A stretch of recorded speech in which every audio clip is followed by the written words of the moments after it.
Welcome in Yo, to another intro episode of the Falic Exchange. Today we have a real treat for you all as a topic.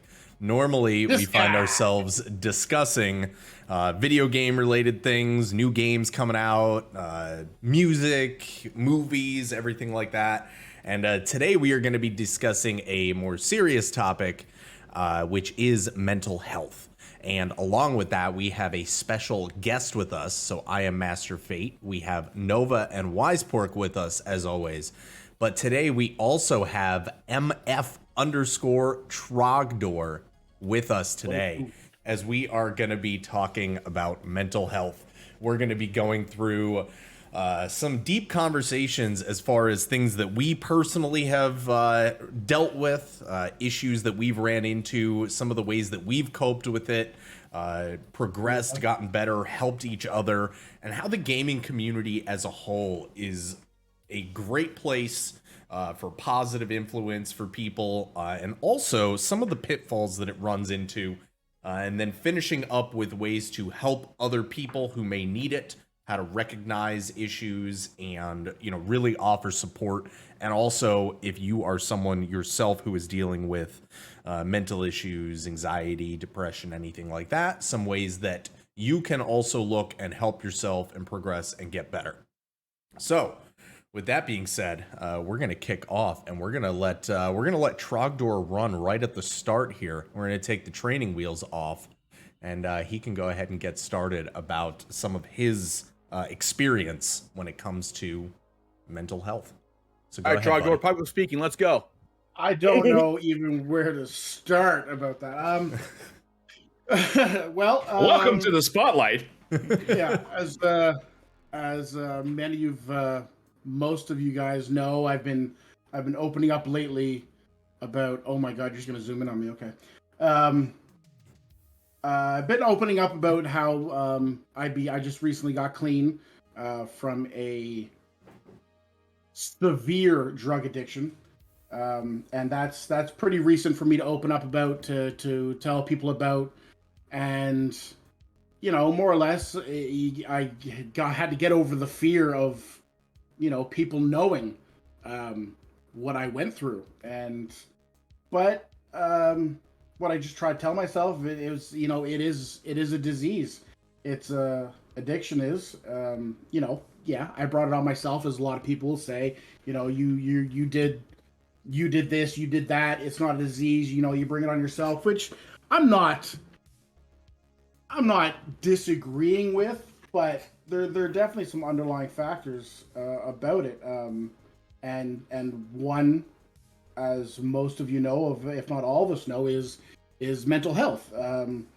It causes, depression, anxiety. It causes you to do things to deal with it, to fix it, to cure it, to feel good about yourself, which was my problem. I suffered from depression for, Nova, how long? I'd say roughly 18 years. Yeah, if not more than that, but yeah, I'm gonna say it's the better part of my life. I suffer from depression, but I only recently was diagnosed with it about 4 months ago, and I'm starting to learn things about myself as a kid that I have. I've swept a lot of my memories under the rug, repressed them, repressed. What is it? Suppressed memories or repressed memories. Yeah, I think they're both technically correct. It's both words. Okay, so come to find out, I had a lot of suppressed memories. I know, as Nova can testify, that I was a very angry kid when I was younger, and we all just thought it was a fucking joke. I was TTT, Temper Tantrum Troy. Literally his nickname. That was my nickname for fucking, Temper Tantrum Trogdor. That was my nickname for the better part of my childhood. Burning it in the countryside. Old Nova Scotia. we all just joked about it. It wasn't a big thing. I actually have a scar on my finger right here.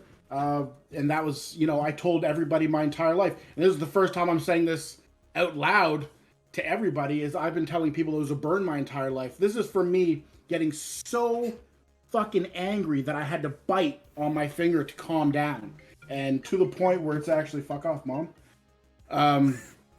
To the point where it's actually scarred my finger. And this is from when I was a kid. I'm 33 now, and my finger is scarred for the rest of my life because of my anger issues. And I always tell people about this story about how, I tried to stab Adam when I was younger. And in my head, for my entire life, Nova, for my entire life, I thought it was like brotherly fooling around there was the reason why I was trying to stab him. But it's come to find out is Nova knows the story better than I do, because I suppressed this memory that I was trying to fucking stab him for real. And anyways, comes the good news is I missed, and my hand slid down the blade when I stabbed the bed, and I still got the scar to prove it. But yeah, so other than that giant backstory, my depression at the age of 25 led me to an addiction, a very, very heavy addiction. And that's kind of where my life went downhill. At the time, I thought it was my life going on, uphill. It felt fucking great. I felt amazing. I got a motorcycle. I drove that motorcycle like a fucking asshole. Basically trying to, understatement. I was on two wheels. I was trying to kill myself without a single fucking care in the world. So I started a heavy addiction. It's where all my tattoos came from. I paid for all these tattoos by trading drugs for it. It was all to do with self-image, my depression, my self-image, thinking, in my head, I was the family's black sheep, and I might as well fucking roll with it. Didn't feel good about myself. I hated the way I look. It's the reason I got all these tattoos, to cover up, oh, he looks cool, tattoos. But so that addiction actually went strong for 8 years. Up to just recently. I'm actually, as of today, I am just over 5 months clean. But the last 8 years was hell. It might have felt good at the time when I was high, but it was hell. I lost a lot because of my addiction. It's every line I took, everything I put up my nose. Yeah, it felt great at the time. It felt great for a couple hours after that, but the next day, some days contemplating suicide, finding ways to just to stop, but you can't. It's so you just keep doing it. Fuck, you wake up the next day, you feel like shit from the night before, you keep doing it during the next day. I did that I lost 2 jobs because of it, doing it at work, which it was a fucking mechanic. It wasn't safe. I was driving vehicles like on 0 sleep. I've gone, I think my longest bender, what you call it, I think was 3.5 weeks. 3.5 weeks, I might have slept a handful of hours. Which obviously led to crippling debt. Like, that shit's not cheap. I fucking, I owed a lot of money. And bill-wise, I had to go bankrupt because of it. Basically, I legally went bankrupt because of my addiction. Now, that only covers your normal bills, your car payment, or when you give away your car, or it covers your actual debt. What it doesn't cover is your fucking drug dealer's debt, which I was in the. I asked them, they didn't cover That's it. not FDIC. Yeah, So- no. Yeah. They don't. I think They you don't need pay a the taxes. paperwork. There's got to be a paper trail for that shit. And, Yeah. They don't. They that don't shit file the don't- taxes. no. But Right. Yeah, and I feel like that perpetuates a cycle too, then, of that making you even more depressed. So then you want to cope more because you don't know Yep. another way to cope at the time. So then you 1,000%. increase the drugs and then increase the risk-based lifestyle and put yourself more into debt and just further increasing all of the effects of that. It's a vicious fucking circle, man. It's you do you get high to feel better, but it makes it worse, man. It makes it so much worse. So yeah, I mean, I remember years ago I had $6,000 in drug dealer debt that I had to pay. Like I had to find the money to pay it. And I know this is probably a lot for nobody here, but I mean, this is the first time he's heard about this stuff. But I didn't fucking care about my well-being. I didn't care at all. I did my fucking body weight in cocaine. I tried crack once, didn't like it. Thank God. That's good. But yeah, but I mean, I tried it. I was people were there and they're like, "Hey, man, you want to try this?" I was like, I didn't even think about it. I just fucking did it because that's Because didn't anytime fucking- you see that in TV or a movie, hey, crack sounds like a great idea. Well, yeah, right. Like exactly, and I knew that. I fucking knew that, and You're just not in the I was mindset like, yeah. to say no. No, I didn't want to say no. I was like, in my head, it was why not. Yeah. Well, at this Why point, there's not? no Fuck it. consideration for your actual well-being. There's no, No. I don't care about if I live or die. It's just I want to feel something. I want to feel something. Exactly. I Right. wanted to feel something because if I wasn't high on something, I was sometimes I would just lay in bed all day, all night, all weekend. I would hide myself, and I mean Physical weighted blanket, man. exactly, and it killed. I killed real friendships for fake ones with fake people. Like I mean, me and Nova used to be, man, we were close. We were best friends. I mean, not when we were younger, beating the shit out of each other. I'm talking about when you get to that point in your life where you can actually, spend time and hang out and with your brother. And that was us. Yeah, we got fucking the tattoo. Our first tattoo is mine is hidden in here, but it's right there. But I had a pretty close relationship with my parents. Always, and other than mom being an absolute psycho, but I love your mother. yeah. But I was close with my family. I never had problems, but once I got to this point in my life, I pushed everybody away who actually cared about me.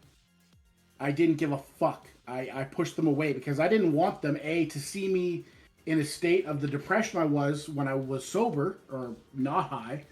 I didn't want to see me in that state, and I didn't want them to see me in the state of being high. So I didn't want them around. I didn't want to talk to them, and they tried. They did not fucking give up. I'll tell you that until I just completely cut ties with them, and replaced my actual family with people who I thought were family when all it is drugs. It's yeah. The last 8 years of my life, it was I wasted the last 8 years of my life wasted. And it sucks to say that it took me till 33 to grow up and find people who actually care about you, who and fucking God love my wife Jenny.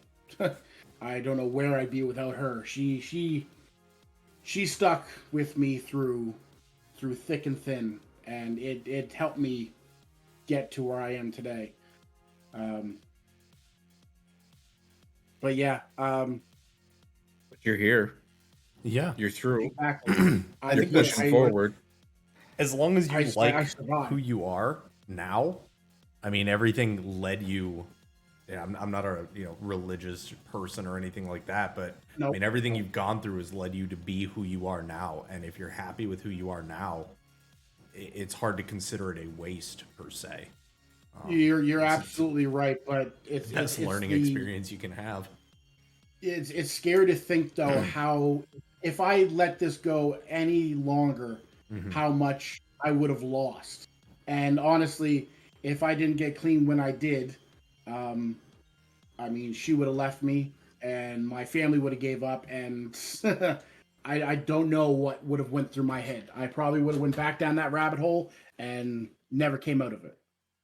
So what do you think got you out of it? What sparked this dramatic need for a change after 8 years of being down that hole? What got you out? I honestly, I gotta say, whatever strength I had left in my mind is what pulled me out. Um, just that last ditch. I either got to do something now, or I'm going to die basically. Whether it's from an overdose, whether it's from ending up in jail for some reason, this life was going to lead me to death, and it was support. It was Jenny's support. It was reaching out and getting back in touch with my family, and what they did in response to me deciding that this is it, man. I'm so fucking sick of this life, of what I'm fucking living, which you barely call life. Is when I reached out to them, they reached back. They didn't push me away. And I put them through fucking hell, man. I put them through hell. I borrowed money. Told them it was for something else when we all fucking know what it was for, man. I borrowed money. And Nova, him even being able to like look at me, like we work together again now, and him be able to look at me, and sometimes I get that look where it's like, I was a piece of shit for so long, but I'm starting to get the looks of, a brotherly love. And that's what's honestly, it's this whole recovery process is been a hell of a lot fucking easier, with my parents' support, with Jenny's support, but honestly, more than anything, it's Nova. It's my brother. It's we always had something, and I lost it. I gave it up. And I'm just thankful to have it back. That's what's keeping me going right now. You were always awesome, my dude. Every fucking minute of every fucking day, you've always been awesome. Yeah. You got covered with a big pile of shit, but you were still fucking awesome underneath it. That's why you're still able to push through this. That's why you're connected to your brother because he's fucking awesome too. Yeah. Careful, don't let that'll go to Nova's head. No, it's already big joking. enough. But I was gonna back that up. I'm gonna back that up with he's a fucking prick. I'm gonna back it up so he can fit through that door on the way out that room. But I do give him hell at work every day.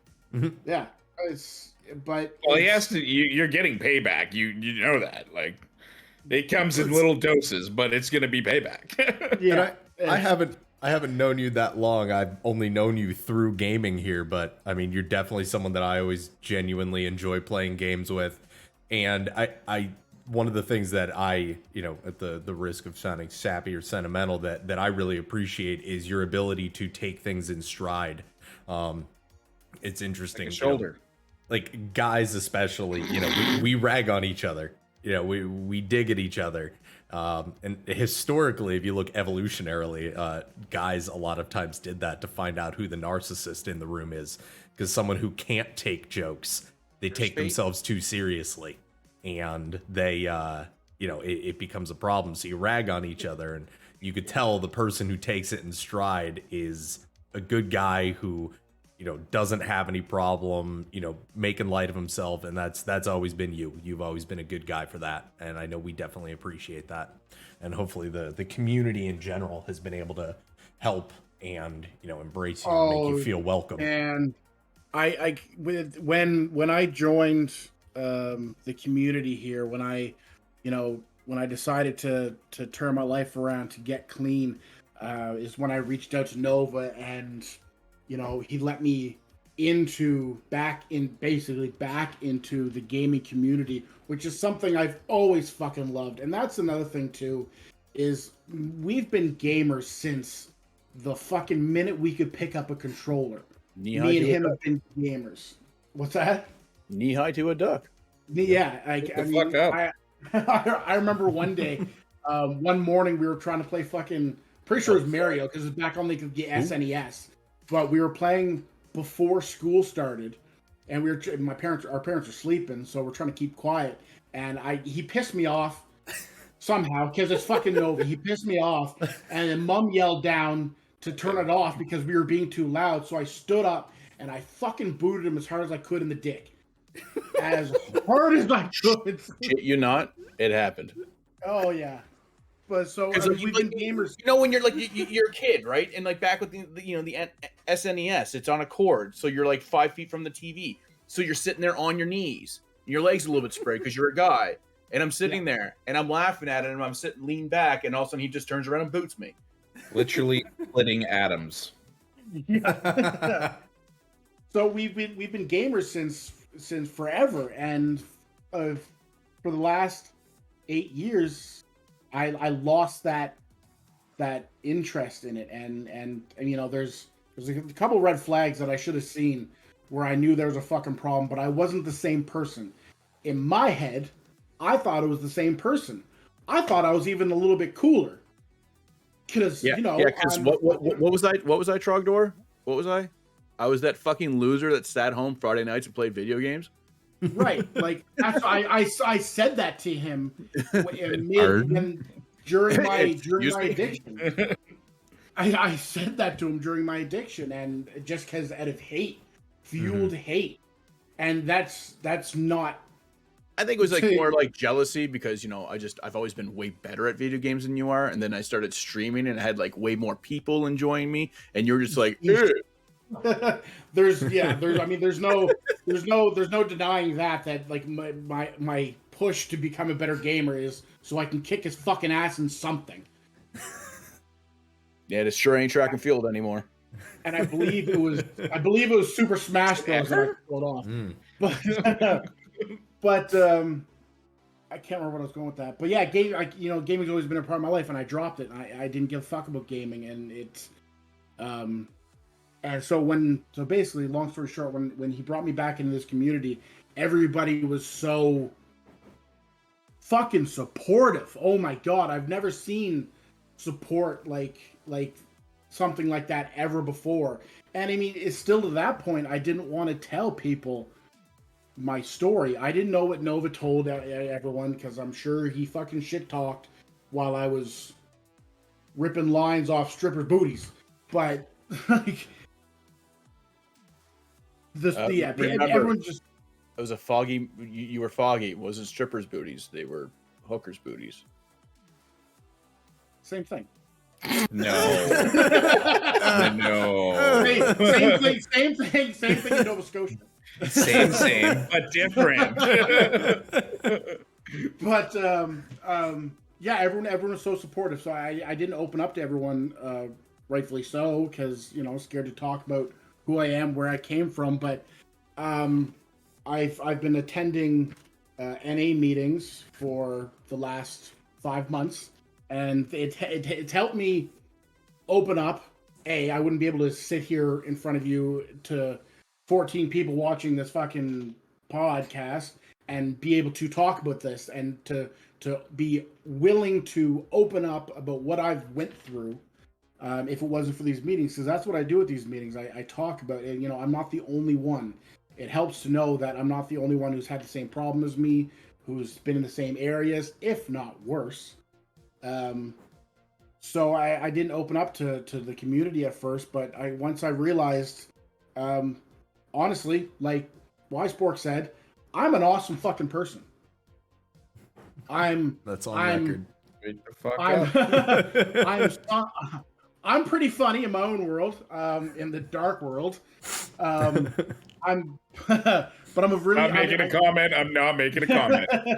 Like I used to be. I was always a very caring person. I always cared about everybody else more than I really cared about myself.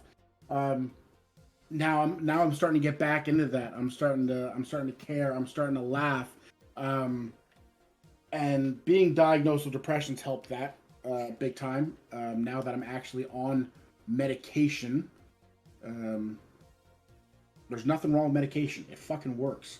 That's for damn sure. Yeah, I mean, it's got to be moderated, but exactly. yeah, absolutely. Everything in moderation. Yeah, and I think part of it too, and you mentioned it before, you know, going to meetings and seeing that there's other people that are dealing with the same thing. We tend as human beings way too often to get in our own head and think that what we're experiencing is so unique and nobody else is experiencing it. And 99.99 repeating or percent of the things that any of us go through, somebody else, most other people are dealing with. And I think that's a big part of, you know, the cycles that we go through in our own minds, is thinking that our solution or our situations are unique when they're not. You know, more often than not, somebody's dealing with the exact same thing as you and just not talking about it. Well, there's 100%. There's that, and there's also on top of it the whole male attitude of Suck it up, princess. But yeah, suck it up.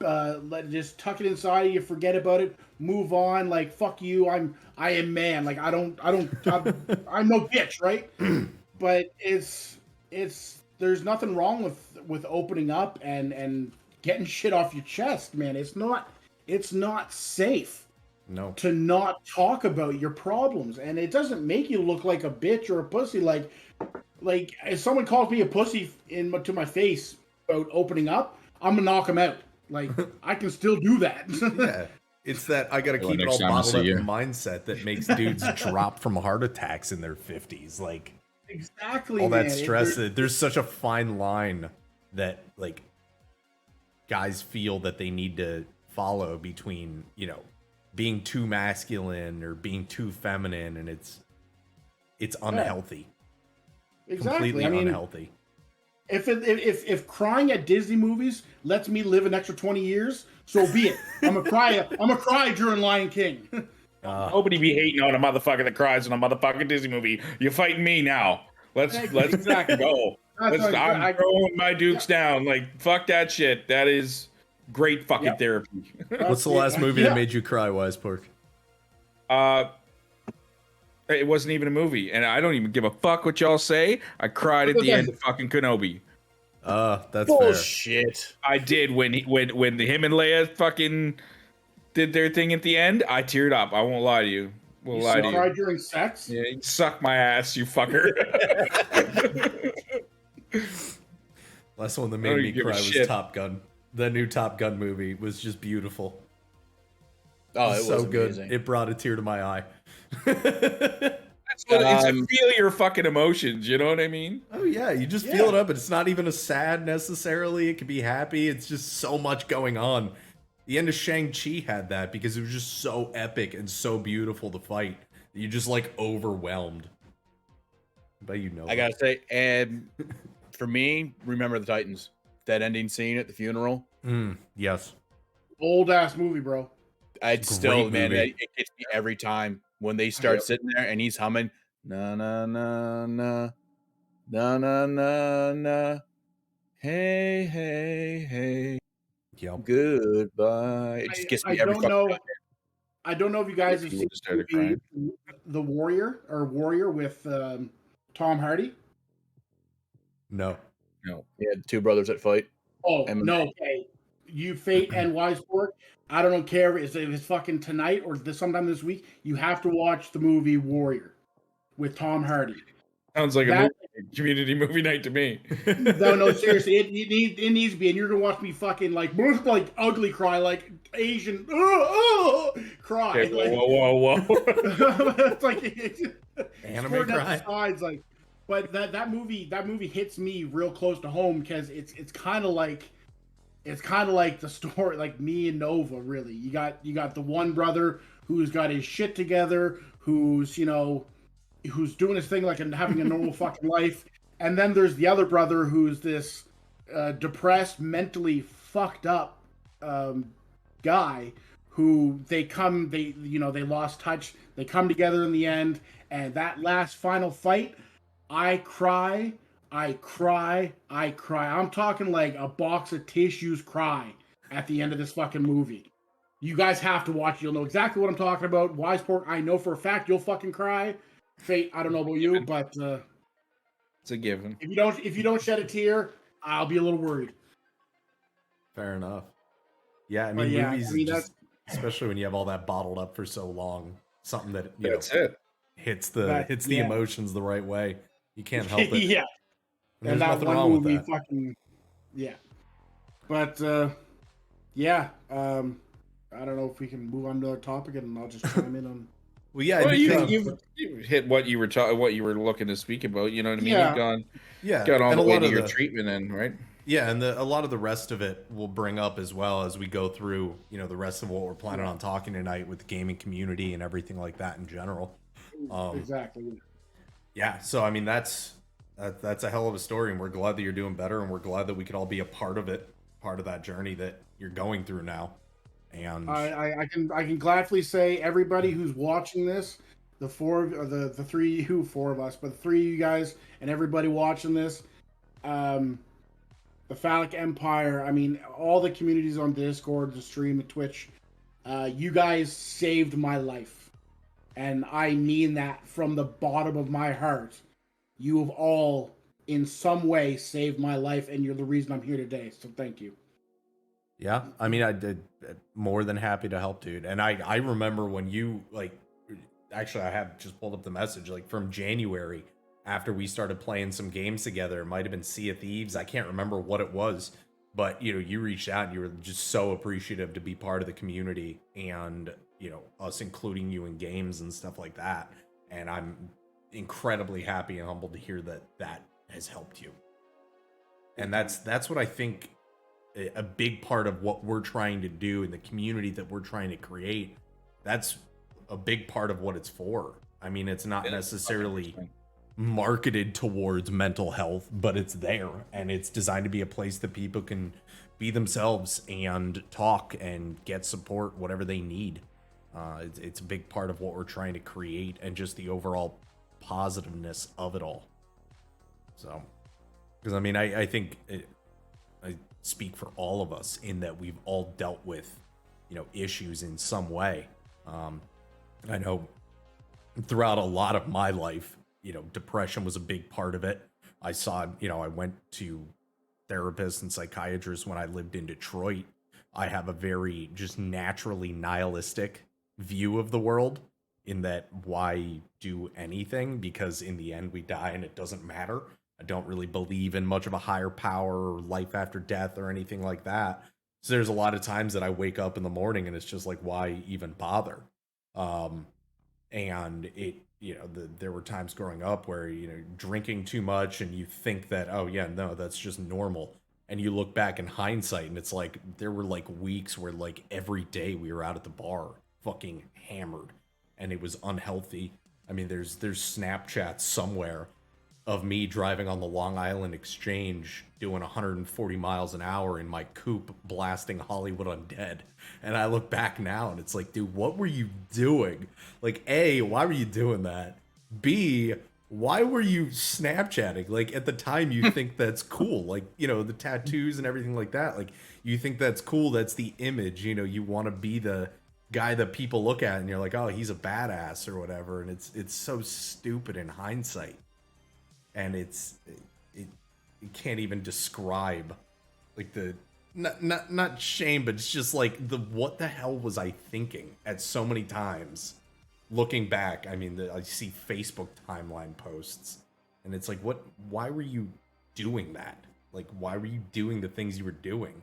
And it's, I mean, going back to what you said, you know, you're just trying to find an outlet. Just try, you don't know another way to cope with the anxiety or the depression. Or I mean, I was told by a psychiatrist that they didn't officially diagnose me, but have symptoms of BPD.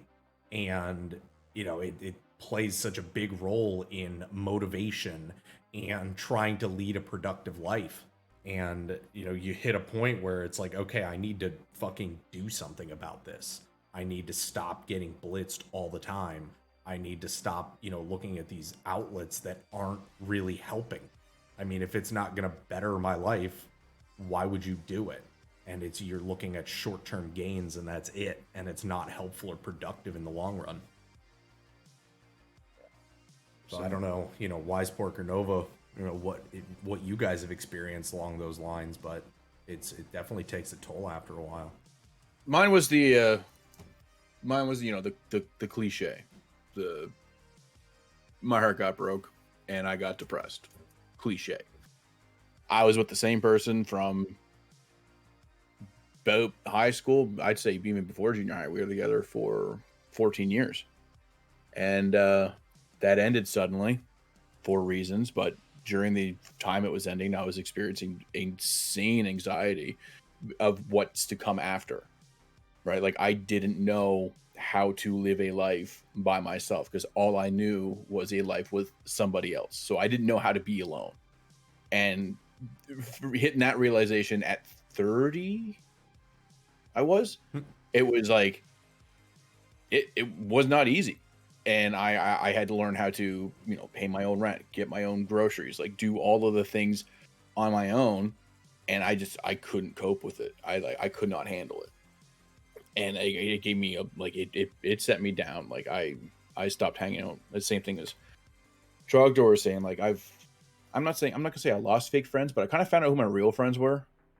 I had a ton of friends at the time, but like the ones still that trying to figure out why I'm here. I'm just kidding. Well, you've always been. You've always, the real ones give it to you hard. Sometimes right in the face. But like the fake ones would be like, dude, it's just a girl, get over it. And I was like, it's not different. That easy. Like it was for a few months, okay, but years. Yeah, like it was fucked up. And like it's, you know, it's funny fact, like Trogdor will find this funny because he knows about it, but one of my closest friends during the whole thing, we had a falling out because he couldn't handle the fact that I had to go do, you know, things on my own. Like it was like, okay, well, I'm gonna learn how to go out to. He wanted me to go over to his place and help him work on cars all the time because that's what we did. Like when I was like, that's what our life was for a while. Like I would go over to his place during the weekends and we'd work on cars and motorcycles and boats and whatever else. And then when like that was the, you know, parts of my old life that I had to try to figure out how to do differently. So like I went through this like yes man mindset where someone's like, oh, hey, we're going to a party this weekend. You want to come? Where I would normally say no, I said yes. Because, you know, I had to get out there. I had to meet new people. I had to meet new friends. I had to try to figure out where I am in all of this. And he couldn't handle it. And then we had a falling out. And that was it. And now he works like in the same building that I used to work in. And it's really funny. So like, oh, it's totally funny. But like, that's like, I've never been like, hugely depressed or suicidal or like anything like that, but for some reason my parents think I was, and I'm not sure where that ever came from. Like frankly, you guys know me, especially like Wise Pork knows me very well, Trogdor knows me, but I love myself way too much to do that. Yeah, I'm sorry, it's true. It's yeah. Like I'm not trying to sound like a dick, but I would never do that. Right? I wish I was where you're at. 100% understand what you're saying, because like there were times Yeah. where it's like, you wake up and it's like, what is there to live for? But like I Maybe I'm fucking would never fabulous. do it.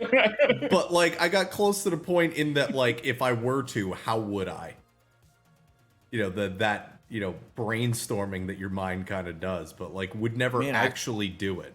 I've never reached that point. And like okay. it sucks for the people that have, and like I'd like to have know what that feels like, but I don't Be able to You sympathize. don't want to know what that feels like. Yeah, I know what you're trying to say good. there. Like, Yeah. I'm not trying to be a dick, but it's just, I've never wanted to do that. I've never been to that depth. Like I've felt low as fuck. Like I've hated everything about my life and who I was, but it never made me want to end it. Mm-hmm. And I remember I made plans with my dad to go see Doctor Strange in theaters when it came out. And I was, at this point in time, I was working full time and I was hitting the gym pretty heavy. And I'm talking like I was at the gym at 5:30 in the morning. I'd work out for an hour and a half. I'd go to work for the day. I'd leave work and go back to the gym. Like that was my addiction. That was that weird habit of having to be fit, because I mean, when it comes down to it, I got cheated on by my fiance with somebody who had the word fit in their Instagram name. And I was like, oh, that's how it's going to be. Okay, cool. So then I got better looking than him, which was great. It's the Barney Stinson thing. She 100% for the guy in the suit, so he becomes the suit. He becomes the suit. Yeah. So like that's where what happened there. And it became an addiction. I was at the gym way too much. I lost a lot of weight. Like there are pictures of me with abs, if you believe that or not. It's fucking creepy. No, I don't believe it.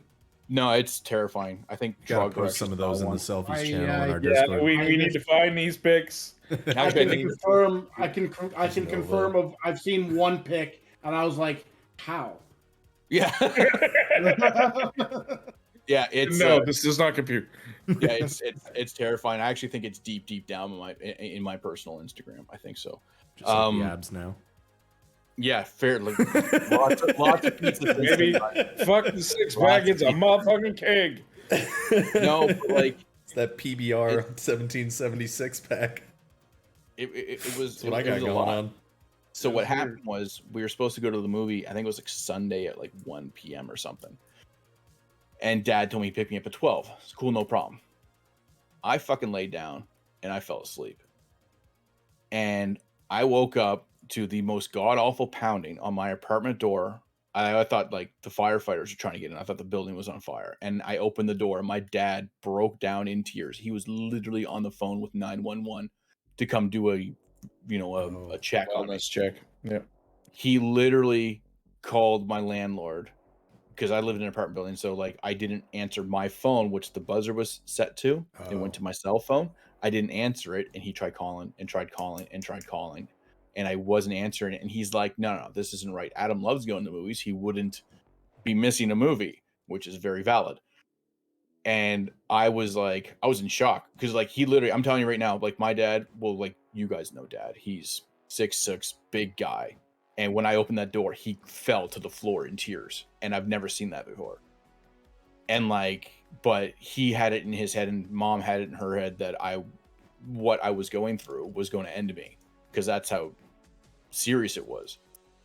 And like it was bad. I've never in my life felt like I was having panic attacks, anxiety attacks, like everything. I wasn't sleeping, bad insomnia, and I've never felt like that. And then you put that with the weight loss I was having. Like Mom and Dad literally thought I was very unhealthy, and to a point I was taking a lot of nutritional supplements and pre-workouts and post-workouts, and I was spending all of my money at the gym. Mm-hmm. And it was bad, but like that was a coping mechanism. Exactly. Like, yeah, that was how I coped. I worked out a lot, and then I worked out too much, but then I stopped. Like I literally was I would miss family functions. I would neglect friends because I had to go to the gym. Or if I, made, squeezed friends in, I was planning my gym. I would show up at my friend's place and at parties in like gym attire with my protein shake. And they're like, "Oh, hey, what are you doing? You having a drink?" No, I'm gonna hit the gym later. Then they'd be like, "It's 11 p.m." I'm like, "Yeah, my gym's open 24/7. I'll go pound a couple hour workout, be home by 2." And it's like, "Oh, you guys are going downtown? Well, I'll come over for the pregame, but when you guys go downtown, I'm gonna go to the gym." And it's just like, why? Why did I do that? Like you said, like It's an addiction, yeah, Yeah. exactly. Well, yeah, I mean, right? yeah. Because that's what the coping mechanisms usually turn into. Yeah. You know what I mean? Addictions aren't Without, all chemical. yeah, exactly. You know, You pick the gym, I pick cocaine. It's, and, Made up and, motto, and, right? look, and look what you both did along that path, though, as well. You know Yeah. what I mean? You started cutting your stuff out and just devoting yourself to this coping mechanism, Yeah. right? And there's there are substances that are chemically addictive, but then there's also things that are habitually addictive. Yeah. When you're using them as an outlet, that's it, and it becomes an addiction. Absolutely. Yeah, like kleptos are addicted to stealing, and there's people addicted to sex, and there's people addicted to There's some- smashing things. yeah. And Yeah. Right. Some weird fucking stuff. 100%.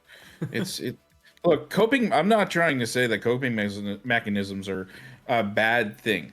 There are bad choices in coping mechanisms, yes, but when the coping becomes an addiction, is the issue, right? When we've gone into the part of that, this is I want all of this, nothing but this.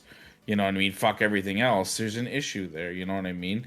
There has to be a balance of things. There has to be a balance to everything you do in life. It's a little bit of good, a little bit of bad. It's just the way things go. It's the way it should be. But like when like I said, like when you hit an addiction situation, like it becomes everything, and you don't see anything.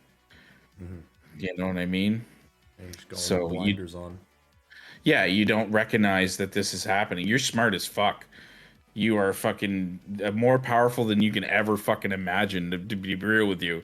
Like, we all have some serious potential that we just don't understand. But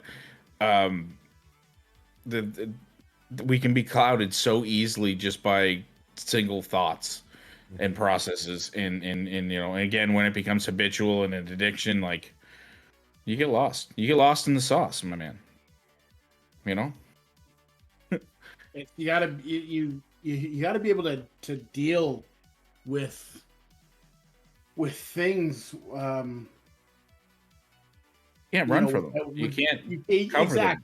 Exactly. You know? You can't ignore them. You can't run from them. You got to deal with them. Whether it be, I've learned a couple things of how to deal with.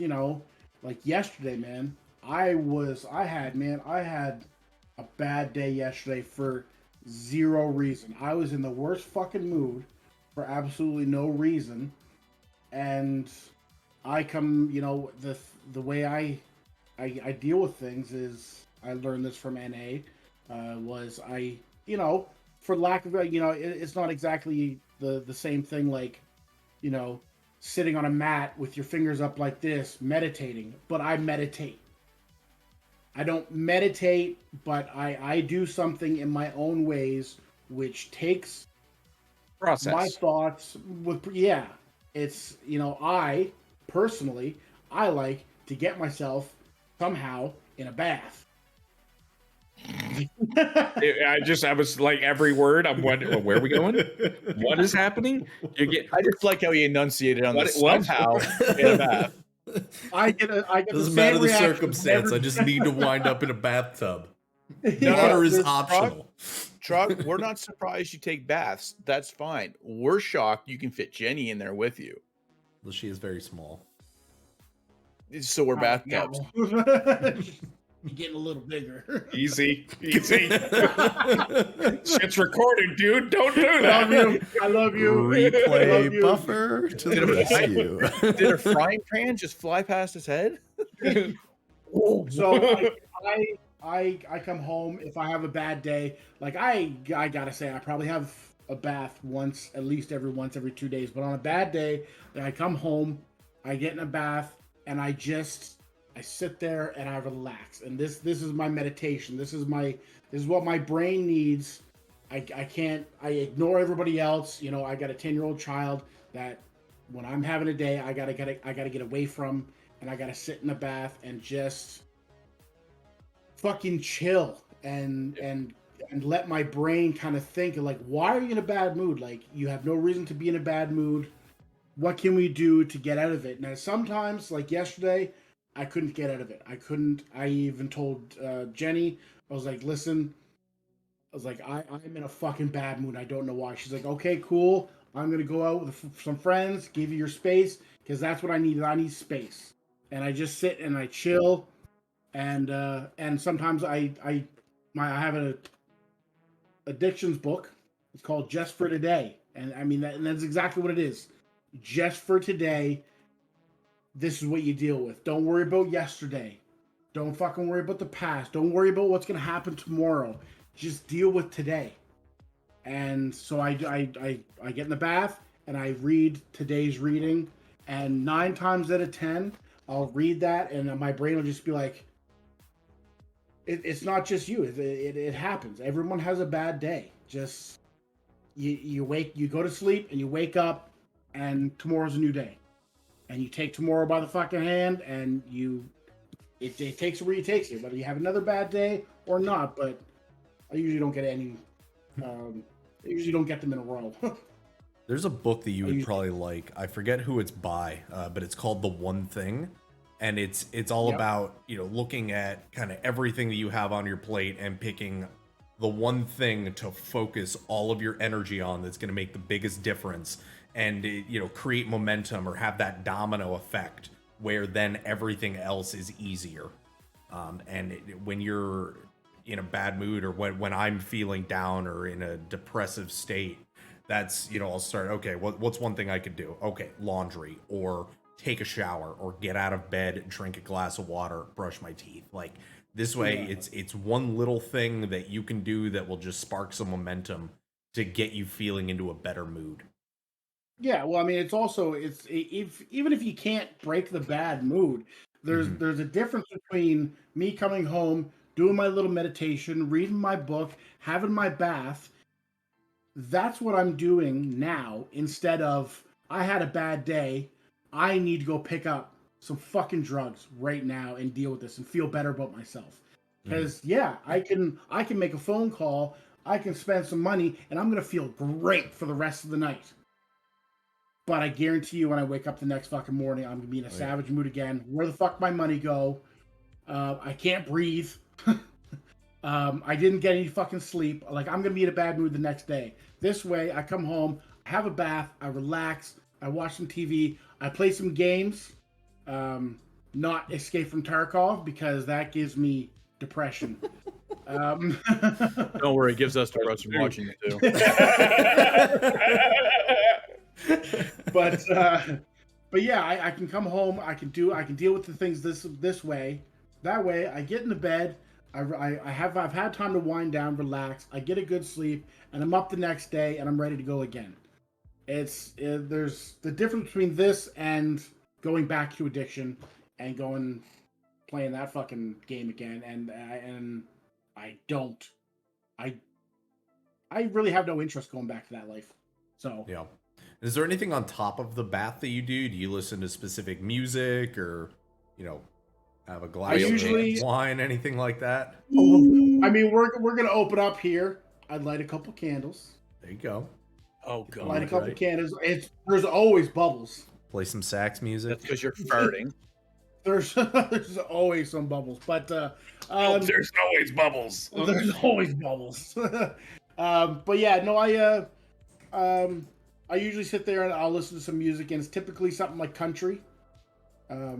Jam out some country. What did he say? Yeah, I listen to country. Okay. I listen to country. I mean, I'm the type of person that, like, you know, you play certain music, certain moods. Sometimes there's some, like, Linkin Park, Marianas Trench, like, and I listen to the new Backstreet Boys too. That's a vibe. judging you. Nobody's judging you here, bud. That new album they just put out is a vibe. Just saying, go look. I can't remember what it's called. Look it up though, but it's good. But yeah, I chill. I need to relax. Like when I'm wound up and I'm in a bad mood, like I can get fucking. I don't know what the word is. I can't say snap, but like if I'm driving on the road and I'm in a bad mood, someone's going to get it, and it's not good. I gotta wind down. I gotta relax. Someone's gonna get hurt real bad. Somebody gonna get hurt. So this just popped into my head, but is there a specific song that is like your go-to? Like, I'm feeling down, I'm gonna listen to this song. Typically, if I'm in that kind of mood, it typically always ends up a Linkin Park. Okay. What about you, Nova? You look like you had a Shine by Collective Slow. Okay. I fucking love that song. Anytime I'm having a bad day, if I'm having like just a down day, bad day, slow day, miserable day, whatever kind of day, I come home, or even if I don't make it home, it's in the car, but I have a really nice stereo at home. So Okay. I usually wait till I get home and I put on Shine by Collective Soul. And I don't know what it is about that song, but the beat, the sound, the lyrics, it just calms me. Yeah, I don't know if Gotcha. I've heard this song. What about you, Pork? So it's hard for me because like there's a couple, but like my go-to Today by Everlast. Okay. Ooh, good choice. Good choice. Yeah. That would be my Oh go-to. yeah, okay, yeah. That, No, that, I get that, it. jam, that jam, like literally, you want to hear Wise Sports sing. If we're ever like in a spot and you want to hear Wise Sports sing, that's the fucking song you play because I'll belt my fucking heart out. I won't lie to you. I don't give a fuck who's in the room, right? It's just that song that just it speaks to me. Wally, did you get that? I'm gonna get shit for my comfort song, but it's I Think I'm Okay by MGK. People hate on MGK. I love him, but that song in particular, that was the poppier song off his Hotel Diablo album, which was his last rap album. But it had Youngblood and Travis Barker in it, and the song, like, the whole song is about, like, you know, more or less like it's okay to fuck things up because there's more after. Like it's gonna be okay. And that song, like when I'm feeling down, I will blast the shit out of that song because it like your song, it speaks to me, and it's like this isn't that big of a deal. Things are gonna get better. Even if you absolutely fuck this up, like if I lose my job, I'll find another one. You know, if something happens, it's gonna be okay because there's so much more going on. So that one to me just hits me. Yeah, my specific one, Linkin Park, would be is in the end. Okay. Oh, buddy, there's no way you can't sing in the end. In the end, like it's a must. Yeah, exactly. Yeah, fuck yeah. New Divide was probably my favorite Linkin Park one, especially because it was on at the end of the Transformers movie, and it was Linkin Park is emotional. Linkin Park was and great. and them right there. I mean, the whole discussion of what we're fucking talking about tonight, Chester Bennington, like, this is exactly what we're talking about. Somebody who doesn't, you don't see it. You don't see sometimes when you look at people what they're going through, and that dude had a family, he had a wife, he had kids, and still, I mean, without going into conspiracy theories, that I don't think he killed himself. He did that, and you don't see it. It's well, because people who are suffering from that, and I'm sure I know from firsthand experience, you go out of your way to hide that so people don't see it, because whether you think it's going to be perceived as a weakness or what's going on in your mind, you go out of your way to hide how depressed you are, and you want to seem like the happiest go luckiest person in the world, and you're doing it completely to compensate for like how shitty you feel. Yeah, I use humor. Humor That's weird because you're not funny. Well, in my head, I'm fucking hilarious, but I always used humor to basically, I don't know, hide everything, hide how I'm feeling. I'll just fucking make jokes. I mean, I still do it to this day with Jenny, and she fucking hates it. But I make drug related jokes fucking constantly, and it drives her insane because I mean, she saw the bad part of what I went through and where I was at, so she doesn't think it's funny. Mhm. But yeah, it's you know it's what I use. It's what I use to cope. I use Oh, humor. you made a drug related joke to me one day, and I just kind of looked at you, and you're like, "Too soon." I'm like, "Yeah." Yeah, like and I just do that. It's what I do. And yeah, I usually get a dirty fucking look from it. Yeah, absolutely. Um, Anything else that any of us want to add as far as personal struggles that we faced or anything like that?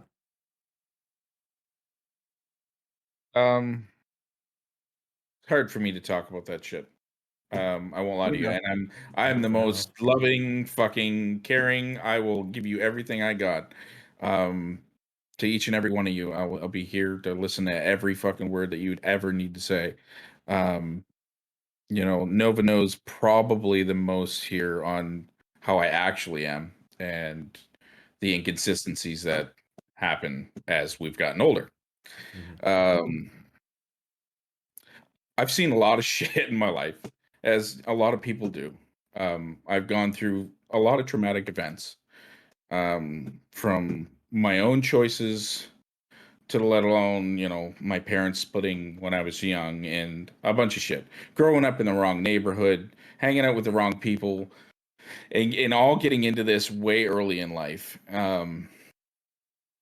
You know, I used to dress a certain way, I used to act a certain way, I used to talk a certain way. And I know that Trog and Nova know all too well on what I'm talking about. Guys, But it was I matching think we have a tracksuits. picture. It was I, several different colors. Like he had a blue one, a red one, a red one, black one, yeah, all but right, they were let's get one matching. thing straight. I think we still have that picture with the three of us that kind of proves and shows who we were that's yeah, trying to be. It's in the yeah, Discord, so if any of y'all want to know what we're Yeah, talking about, join yeah, the Discord, go to the Selfies channel, and scroll up a while. you'll right, see it. right. There's Kind of used to look like Everlast, actually. Funny enough that that's your favorite song. it just happened, my guy. It just literally happened over the years. That's just kind of the way it was. It's just kind of what it was. And like, if you look at him now, he wears this type of hat and has this type of fucking beard and probably has glasses by now, I'm Wait sure. a minute, and there's a I've guitar never hanging on your wall. I've And never there's a seen guitar Wisepork and on my wall. Everlast in the same room. That's all I'm gonna say. I was literally going to say that exact same thing, dude. Did you Right? have beef with Eminem in the 2000s? Look, man, I don't want to talk about it. In the past. uh, Whitey but yeah, Ford. like, right? I I suffer from a lot of fucking PTSD and shit. I go through waves of depression. Like, I'll be happy as all go fuck, and then you guys get a message from me, and I'm like, I can't. Mhm. You know, um, I think about death every day. Um, I've gone towards suicide many times, but something inside me has always been like, nah, you got shit to do. You got people to see, and lives to touch. You got a purpose. Yeah. Sorry, I don't want to fucking be the fucking crying guy, but We you just know, discussed it's okay. yeah, I get it. Just runs deep, man. Yeah. And I push every fucking day because I want to be here with y'all. I want to do shit. I want to enjoy life. I've seen friends and family go, and I want to make an impression. I want to surround myself with great people, What are you doing and with us? just hey, look, you're here for a fucking reason. Yeah. You're making You know? Trogdor cry. He fucking makes me cry, man. Me cry. But yeah, you guys helped me through a lot of that, and I don't tell you enough. You tell us in your own way. Yeah. I think we all have our own way of communicating. I told myself I wasn't going to do that. We're all dicks to each other sometimes, but it's all in love and fun. Yeah. And you are an incredibly invaluable member. I mean, that's when we decided to redo the whole, Falic Empire. I mean, there was absolutely no choice that you weren't going to be a part of it. No. So even the podcast, there was no choice. We were not doing this podcast without you. So it's just not happening. So we're all here for our own reasons. I gotta say, every time coming back into gaming and being a part of this community has reconnected me and Wise Pork, because fuck, we didn't talk for many years. Yeah. But I never ever, not a fucking day went by where I didn't think about him. 100%. It's like I lost a lot. Like I said, a lot of important connections that like Nova and Wise Pork. And fucking Wally. I mean, I didn't really have a connection with her. Wally. Yeah, fucking Wally. Fucking Wally. But she knew where you were. She just didn't know how to ping your location.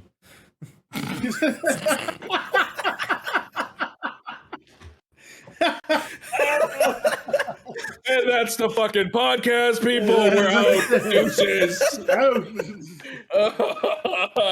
Fuck. Wally, we love you. Shit. Yeah, those three right there. I was done crying. This man just made me bust a gut. Oh, shit. Yeah, those three relationships right there, like old relationships. Like, I mean, I've known obviously Wally and Nova since the day I was fucking born, but it wasn't shortly after where I met Wise Pork as a fucking, I was a damn near infant. Baby boy. I was like, yeah. I was like, I was like 4 to 5 years younger than Wise Pork and Nova and his group of friends, and I was trying to sleep with a couple of them, and I came pretty close to a couple of them too. But oh my god! So you mentioned Pork and Nova by name, and then followed it with, "I was trying to sleep with a couple of them." Friends, a couple of their friends. Look, we did sleep in the same room. I'm not gonna lie to you. Yeah. As Rest says, weird flex, but I'll allow it. I quoted you that time, Rest. Don't worry. But having Wise Pork back into my life and me into his, without me, proudly I can say he's made a connection back with the real Trogdor and not the old. I can't even call him Trogdor because you're lucky I didn't have the chance to fucking pick away at the shit that you were covering yourself with. Yeah. Trogdor is who I am now. It is not attached to my old addiction, so I'm not even gonna fucking say the old Trogdor because there ain't no old Trogdor. Hey. But Wally is another yourself. one. Yeah, it's exactly it. And Wally, she just recently moved down here. She's always been my sister, but we never had a close friendship relationship. I mean, fuck, I didn't even talk to my family that lived here, let alone a sister who lived in God knows. I still don't know where the fuck she moved from. Ontario. But the other half of Canada, part of Canada. I'm not good with geography. At all. But it's those three right there are three of the most amazing people that are part of my family. Wise Pork is my family, and that letting me into the Falic Empire to meet you, Fade. I've heard a lot about you throughout the years. Actually, back when I scared, all bad. when I actually first when Adam bought me my PC basically, and I started gaming, like he was playing with you at that time. Yeah. but I never did because I played a bit of the PC, but drugs were still my number one. Mm-hmm. And I couldn't do both at the same time. I couldn't do copious amounts of cocaine and play games because your heart's racing and somebody shoots something behind you. I fucking jump up like I can't play. I could never play while I was high. It was fucking my anxiety was just it was too bad. So I'm just thankful that I'm into this community, meeting everybody. Everyone's fucking awesome. Restabrooks, he's but no, Restabrooks. I've known him. You're just mad at him. He broke your nose. The our But I mean, meetup was so much fun. Yeah. Oh, it was fucking amazing. But me and Restabrooks, we grew up together too. I've known this man, Jesus, 15 years, and me and him, we've known each other for 15 plus years. And we've always stayed in touch, but definitely there was a lost, there's another lost connection there too, due to my addiction. Like I said, we stayed in touch, but it wasn't as much as it used to be. And he's watched me go through it too. And he stood by me, like he knew deep down what I was capable of, and that's honestly what makes Westbrook such a good fucking person. Like he is one of the greatest people on the planet. Because he's kind of like a Nova. He's a sarcastic fucking cocksucker, but Damn, he means well. He like a compliment sandwich there. no, Nice. here's the other part. Here's the other part of it. He him and Nova. They have the biggest fucking hearts in the world. They're just kind of encased in concrete. I guess is a good That's way of fair. putting it. But Wait, did you just say I'm chiseled? I think we clarified you used to be. We've yet to see this fucking photographic proof, though. Oh, I I'm need to not see afraid. this. I won't believe it till I see it. I'm gonna get a giant picture. I'm gonna get one of those like life-size cutouts of Nova with abs, and I'm gonna put it right there. Yes. That would be terrifying and hilarious. Oh. But let me draw back to what I was trying to say without fucking bawling my face off. Is the fact that even though I have a lot of these issues, I take the time and I look and I do research and I meditate. I take the time for myself. I'm looking for more knowledge on how to deal with things in a healthy manner. Healthy coping mechanisms, taking time to go out and do things, and I don't mean just with other people. Like get the fuck outside, get some fresh air. You know what I mean? Things like that.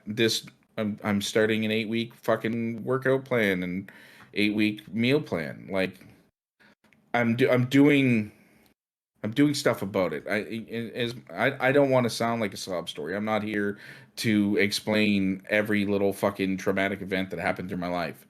You know what I mean? Shit happens. It's all in how you deal with it is what's gonna predict the future. You know what I mean? So like look at things in a positive manner, even though there's negative. Like if the cloud's on you, when the fucking weighted blanket's on you, I feel that to the deepest part of my non-existent motherfucking ginger ass soul. I'm telling you right now, I feel that. I understand that depression. I've been there numerous times. But there's just the fact that you're thinking, the fact that you're processing, the fact that you're breathing is light. And you just got to grab a hold of that light sometimes, hold on to it tight, and you'll get through it. You know? Westbrook, Yeah. how you ever watch Big Mouth? No. Great show. Great show. Okay, I figured you might want to Big Mouth, but they have in Big Mouth they have the Depression Kitty. Yep. Depression. If anybody has watched Big Mouth, they know the Depression Kitty is this fucking giant cat that lays on top of you, and that's exactly what it feels like. Yep. That wet blanket Under- is the Yep. the depression kitty, and Yep. it's hard once you're down. It's a fight to get back up, but you can do it. Mind You can do that it. mindset in that book, just that struck me when you were like this. It's just today, Yeah, just for today. just today. Yeah. You know, that reminds me of, I don't know how many of you guys have seen the little video of all the actors, all the big actors sitting around just talking about life. Yeah. And Tom Hanks, brings up I really wish I knew earlier in life, this too shall pass. Mm-hmm. This shitty fucking badass horrible depression you've got on top of you, this too shall pass. This great fucking experience that you just had the best time of your life, this too shall pass. Ride the fucking wave. Enjoy each moment. Like, take it in. Exactly. You know what I mean? Like, Yeah. learn from shit. It's not just it's not the end of the world. And a big thing about the suicide shit, it hits me hard, and that's why I started crying. But you know what? The big thing in the back of my head is a permanent solution to a temporary problem. Yeah. And that's where it strikes me. And I go, no, I don't need to do that. That's not what I need to do. I know what I need to do. And you take step by step by step. Sometimes they're small steps, sometimes they're big fucking steps. Sometimes I'm running, sometimes I'm crawling. But forward progression is key. Yeah, and I think it's important to note, like you said, that things will pass, good times will pass, bad times will pass, everything moves on, and you need to put yourself into a mindset and create habits that will allow more good times to follow. Because as long as you're doing that, I mean, your meal plan and feeling better and being in a positive mindset and having a positive outlook, it's going to increase your chances of those good times falling into your lap.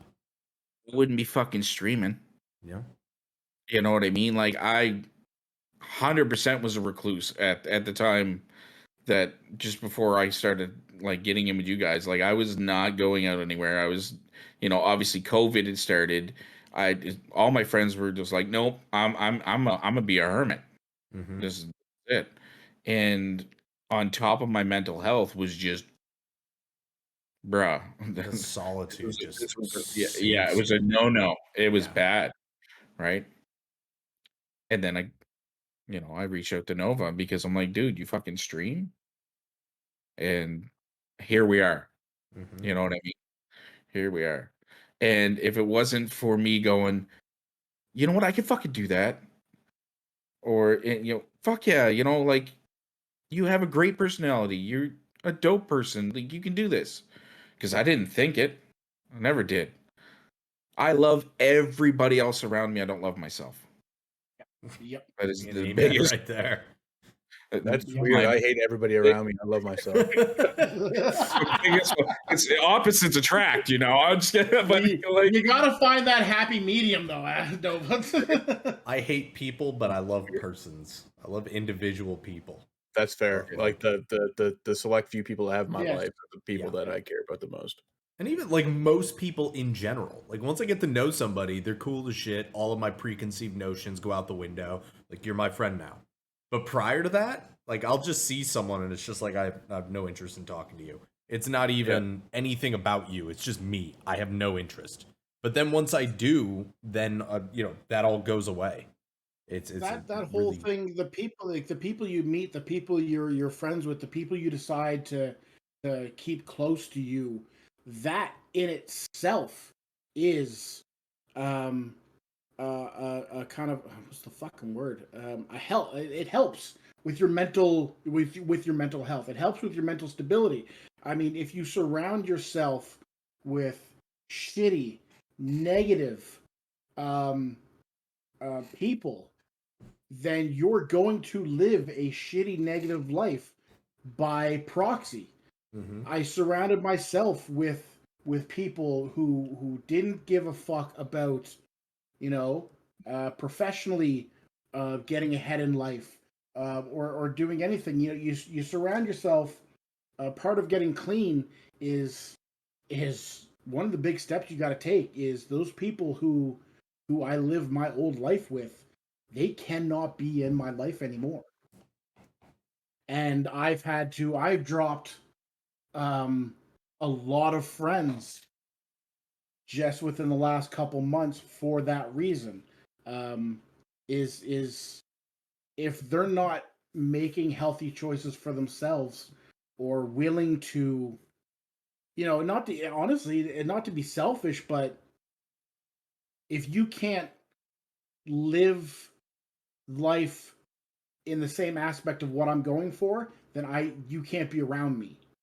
And that's not the case for everybody. That's not the case for either one of you guys. Wise Pork. I shouldn't say that because you're with your addiction you had. Sorry, not addiction, but drinking. It was an You addiction, my man. which is an Yeah, addiction. It was an sorry, addiction. yeah, I know. Yep. But you've been sober long enough that you can hang around with us while we drink. And Yeah. in my head, I'm still not comfortable with it because I can't go to a party and sit there and have a good time and watch somebody do drugs Mm-hmm. because that's not, it's for me. I can't do it. I can't do it. Makes you And want to do I drugs.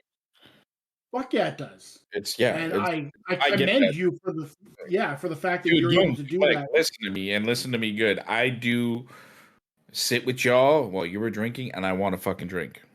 Yeah. Right? I want to taste that. Yeah. Right? I want to know what that flavor profile is, and that's another thing. But like, I want to feel that elation. I want to feel the stuff like that. And then I remind myself, I don't want to feel like that asshole. Exactly. Mhm. Yeah. I don't want to That's be. right. Nobody want. Everybody loves me for me who I am right now. Everybody hates Drunk John, and I don't even give a fuck. I'll drop my name. Everybody hates him. Some people used to love him, but there's a point, Yeah. and I'll get to that point every fucking time because it's a point of release. It's a point I don't give a fuck. Yeah. Right. And it felt great, but it's the big reason my family isn't together. It's a big reason my mom and my dad split because my dad was a fucking alcoholic. And God love them. The two of them are fucking the most amazing people I've ever had in my life. I've learned the fucking biggest shit in life from them. I love them. I love them to death, and it doesn't matter if they're together or not. But I see myself go down a path that I watched as a child. It was a saving grace for me because that's not something you would have been accustomed to. You've never seen what that does, what that destruction's like. You know what I mean? And I'm not discounting anything. I'm just saying that it was, you know what I mean? There's something that gave me the hey, stop this. Yeah. Yeah. You found it in your own right. You know.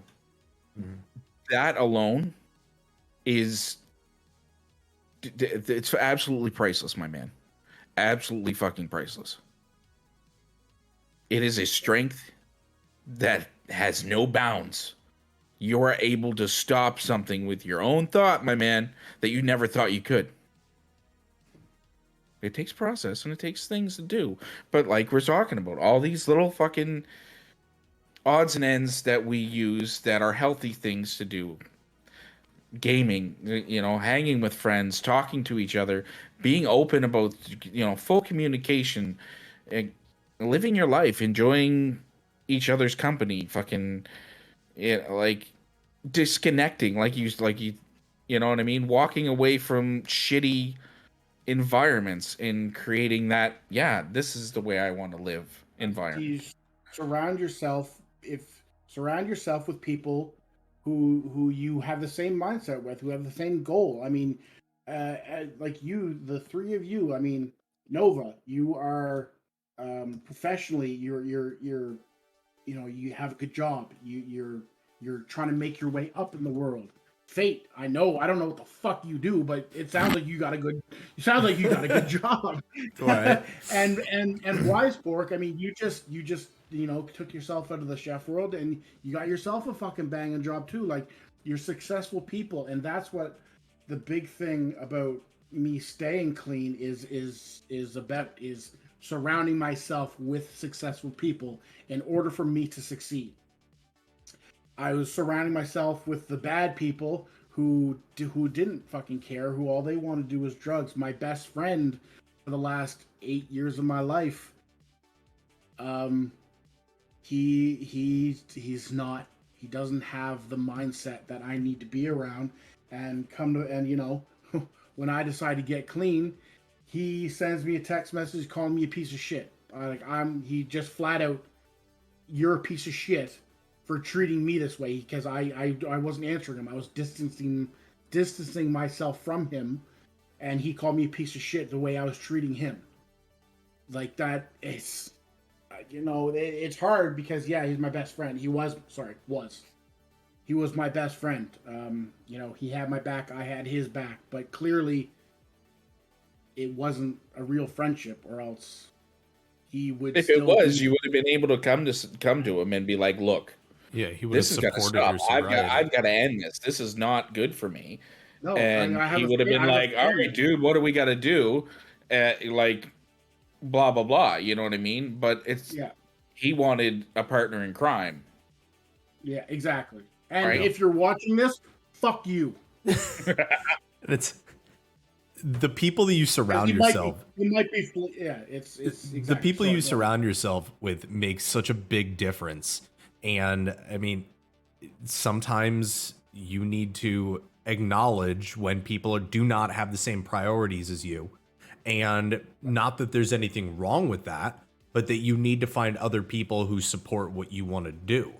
I mean, this might sound controversial, but if you are not the smartest person, or if you are the smartest person in the room that you're in the wrong fucking room. You need to be in a room with people that elevate you.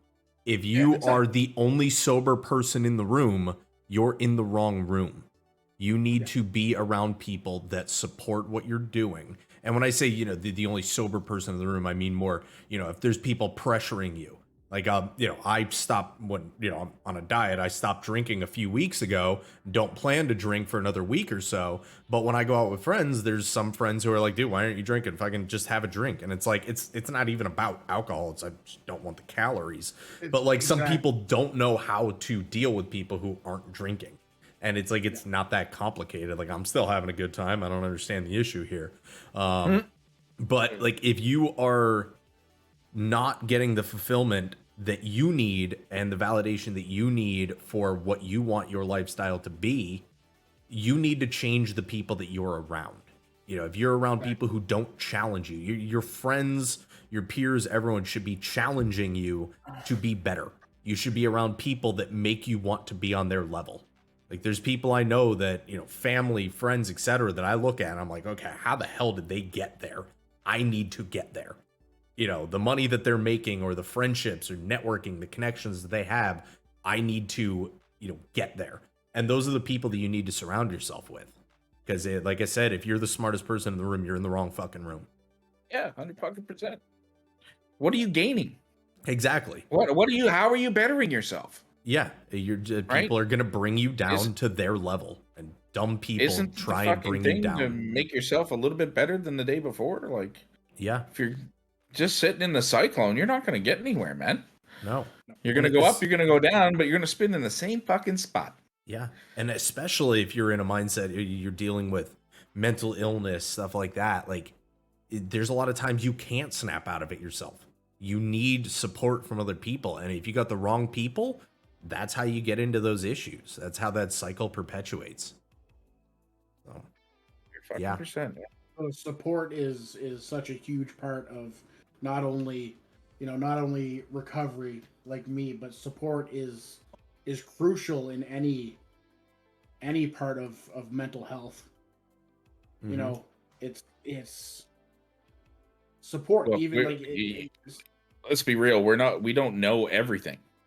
No. The way we gain knowledge is from each other. Mm-hmm. No. Right, as my old boss used to say, every day is a school day. Every day is a motherfucking school day, man. Every day is a school day. Everything's a learning experience. Everything. It sucks because I've actually like I've seen the disappointment and the hurt in Trog's face, because he's talked to me about that friend of his, and he knows that I was never really his biggest fan, Mm-hmm. and that's because I seen like as the moment I met the guy, I knew he was just bad news, and it's like, no, like you're going to be a problem for my brother, and I don't need that. And so like I've never been his biggest fan, but Trogdor's always tried to get me to see the better side of it.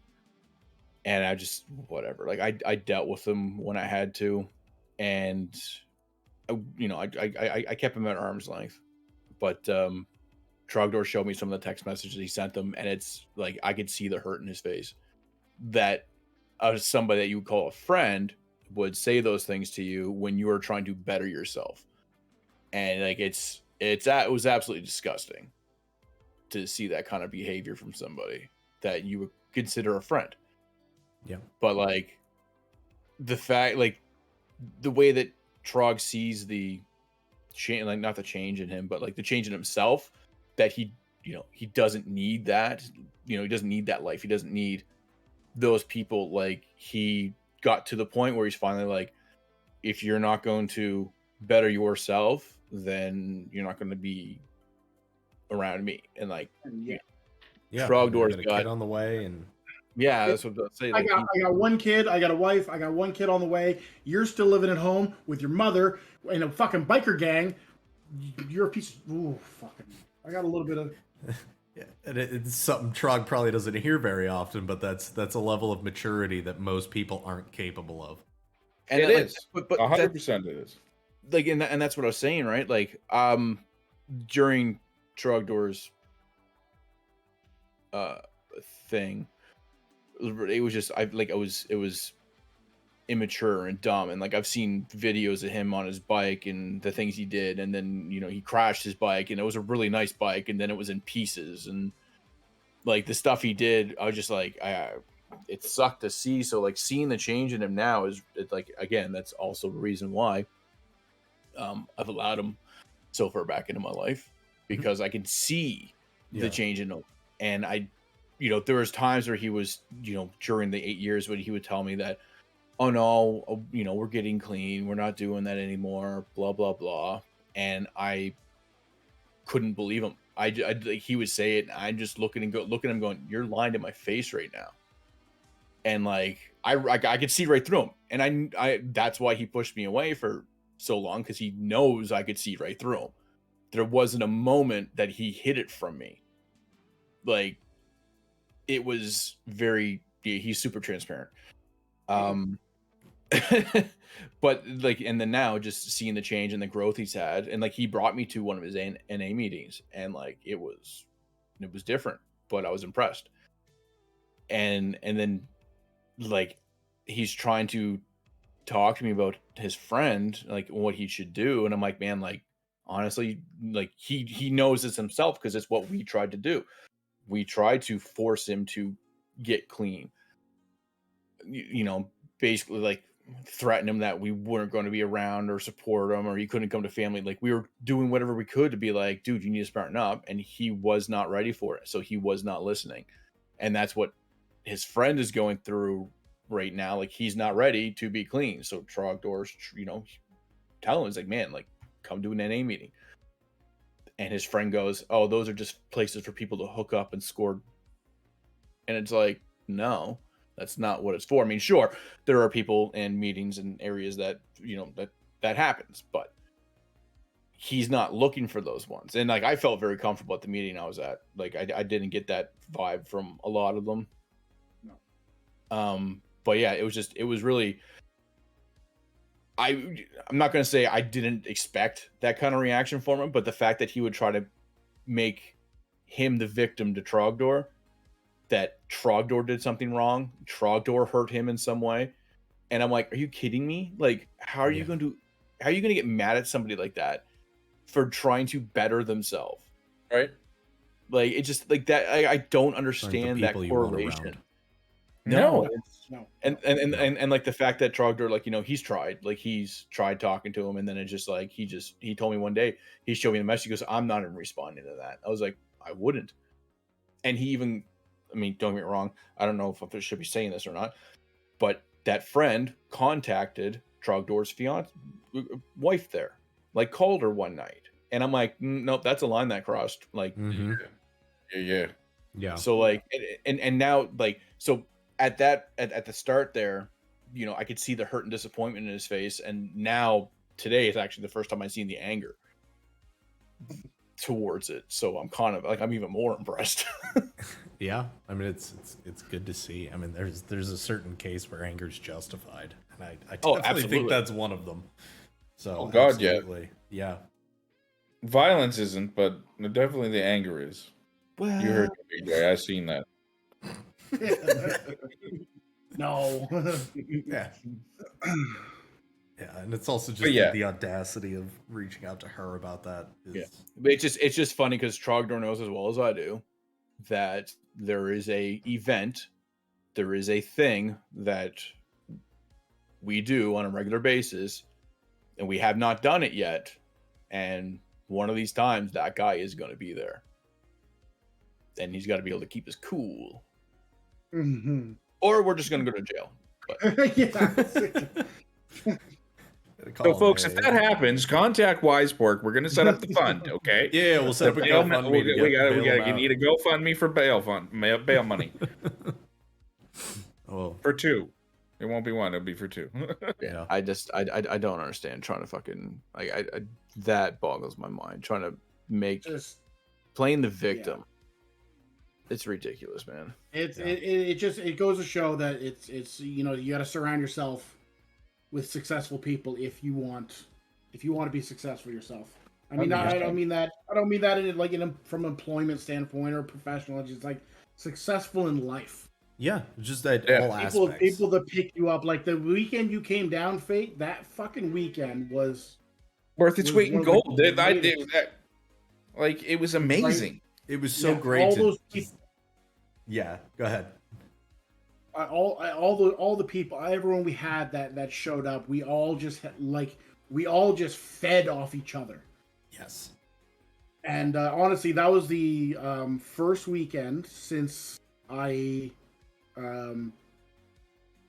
officially became, started my 5 months, started being clean. That was I hadn't drank because, I was a little worried if alcohol would pull that trigger, Yeah. As soon as I get a drink in me, I'm contacting my buddy and I'm picking something up. So I knew you were coming down, and I wanted to drink. Man, I want to drink. I want to have a good time this weekend with everybody, but I was worried. Mm-hmm. Anyways, like, we got there, I drank and drank and drank, and I didn't have a single thought about that shit. I don't think there was time to have thoughts like that, my guy. That's what I'm saying. But I mean, like, the moment I landed, old circle of friends. Yeah. The moment I landed, it was like we were all like best friends for like decades, just hanging out. Yeah. Again.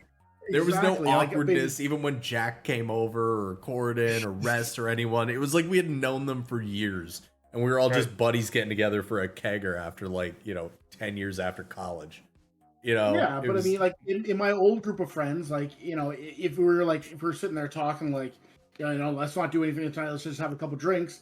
If I'm having drinks with those people, after the first beer, we're looking at each other like, this beer smells like a line, like we need to pick up. But with everybody, we were all drinking. I had the time of my fucking life, and I had not a single thought went through my head, and it just proved to me that it's who you're with. Mm-hmm. It's I was the high people on you're happy. around. I got to cook for y'all. I was high on happy. I got to cook for y'all. I got fucking jam out with y'all. Like, it was the best time I had in a while. Now, I know Fate's like, man, that first night though, bud. You were that first night. Were you even there, dude? You look like Jess's dog after home. his surgery, man. Like fucking glossy eyed. But Dude, we all had a good time. I absorbed every minute of that. Like, You were the best company to be around, even in the state I was in. All right. Yeah. And You I know? think that's a testament to this community. Like the community that we have here, everybody is so cool, and they're all like successful in their own unique ways, and they're all positive people, and Yeah. we all bring each other up. And it's it's hard to find that, whether it be in streaming, or real IRL, anything. It's hard to find a solid group of people like that. Like there's no bad eggs, especially now that we've removed some bad eggs from the community. um it's things are going great and everybody is having a blast, and the mental health channel in our Discord, people feel free to post in when they're having a hard time, and everybody brings each other up, and it's great to see. Yeah. And I think that just the gaming community in general has a way of embracing people that I think a lot of other communities don't. Agreed. It's a part of life that honestly, if you're never a gamer, it's such a good outsource. Not even like even just watching people stream. You don't even have to be a gamer yourself. Just like the community, the engagement. Streamer It's just such community. the streamer community. Like it's just an uplifting. Like we all know there's dark sides to it, but Is your pussy wet? Oh, it's super wet, dude. Okay, just checking. Just Kahlua in the bath with Amy. Word. Yep. I totally lost my train of thought. Fair, bud. Fair. I'm sorry. I Cat used is distraction soaked, tactics. dude. Yeah.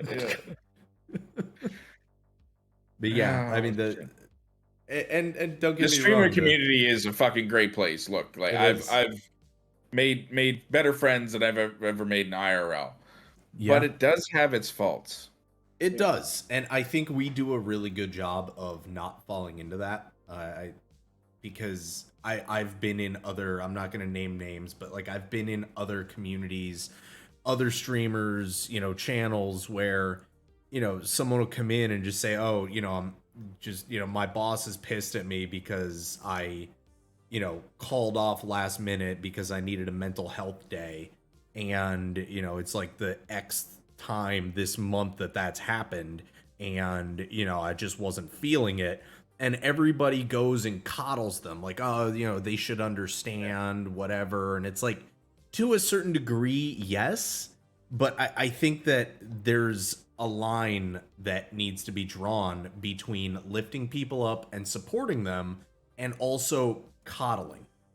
People get too comfortable and they start to think, oh no, this is okay, I don't need to get better. One of the things that always used to irritate the shit out of me is like if you can't handle me at this, you don't deserve me at this. And it's like, you should always be striving to be your best. And like you said, Pork, like you have your bad days, but you fight to get past that. Like everybody, like the moment you become comfortable and complacent is when you start losing. You need to be always striving to be better. And on those bad days, like you need to work to continue moving forward. And there's so many times where there's such a level of positivity that it's just super inspiring to see within the gaming community. But then there's also a lot of people just, people need to accept you for who you are. And if you're someone that can only, if you need to work remotely because you can't deal with the anxiety of the office needs to get over that. It's like, no, you either need to find a job that's okay with that, which isn't very easy because the real world is hard, or you need to get over your shit and be productive. Or figure out the process on how to. Yeah. Like, do something, figure it out. Like it's okay to acknowledge that you have a hard time, but to sit there and throw yourself a pity party and just expect people to cater to you, that's where, I call it like the dark side of the streaming industry, or the dark side of the gaming community. There is so much coddling that you see where people blow past that line of being supportive, and you enable people and allow them to be comfortable with whatever it is that they're dealing with and not push them to be better. which is Well, what we try and do, is push people to be better. You know, there's never a, oh, it's okay, don't worry about it. It's like, no, that sucks. Like that does, you know, I feel for you. Here's some maybe things that you could try doing, or how do we get past this? How do we turn this into something constructive? You know? Yeah. And I'll play devil's advocate there. And there's I guarantee a certain percentage out there of those coddlers are the fact that they want to see you low to make themselves feel better. Yeah. Oh, absolutely. Absolutely. So and then that just becomes a behavior that everybody adapts to, and then it just becomes this thing. And now this person has a support structure of shit. Mm-hmm. All right. Yep. And I like it's obviously not something we're about whatsoever, and it's because of experience that we know the signs and know how to deal with it appropriately now. Sometimes support means sit there and listening to somebody just vent. But support doesn't necessarily mean just to fall back on. Like the support is admittedly could be fucking Nova look at me being like, snap the fuck out of it, man up, and move on and grow and fight through it. Like it's support doesn't mean to like you said coddle somebody. Support means to lift them up. Lift them up, whether it's out of a little depressive state, whether it's through an issue or something like that. It's support is to help somebody, not just to let them, you know, go through their shit and you know, you gotta get out of it. You gotta push Or it's through picking it. the person up and coddling, like patting them while they're down. Yeah. It's okay. I mean, They're there. It's all right. Your real friends. Everything's gonna be okay. Well, no, it won't unless you fucking do something about it. Yeah, and your real friends, the people that support you, are going to tell you the things that you don't want to hear. They're going to tell you the things you need to hear. Goddamn right. And too many people take that as offensive. I got no problem sitting. Like if someone needs to talk. Like I'll listen. You got something going on, I'll listen, no problem. But again, like we've had a few messages in our channel, and it's like, you know, hey, I'm feeling this. What do I do? It's okay. Well, you know, what are you doing? Like about it, like what, like, you know, do you take any medications for your anxiety? No, they make my tummy feel weird. Okay, well, what's more weird, your tummy or your anxiety? Mm-hmm. Like I have no problem helping people out, but I'm not going to help people that don't help themselves, or they're just looking for me to tell them what they want to hear. You're not going to get that from me. You're going to get the, hey man, I got no problem listening to you, I got no problem talking to you, you know, trying to help you through this. You know, you want some ideas? Okay, have you tried going outside once in a while? Have you tried going for a walk? Something easy, it's nice and slow. Maybe get a gym membership, go for a swim somewhere. Like, what have you tried to make yourself feel better? Oh, nothing. I ordered a pizza. Well, that's DoorDash, Taco Bell. Like, that's fuck you. And you know what? And hey, I got nothing wrong with pizza. Okay, I fucking love pizza, but you know, there's a pizza restaurant 20 minutes down the road from me. If I'm feeling bad, I'll go for a walk and get the slice of pizza. But then I feel better when I get there. And then I got pizza.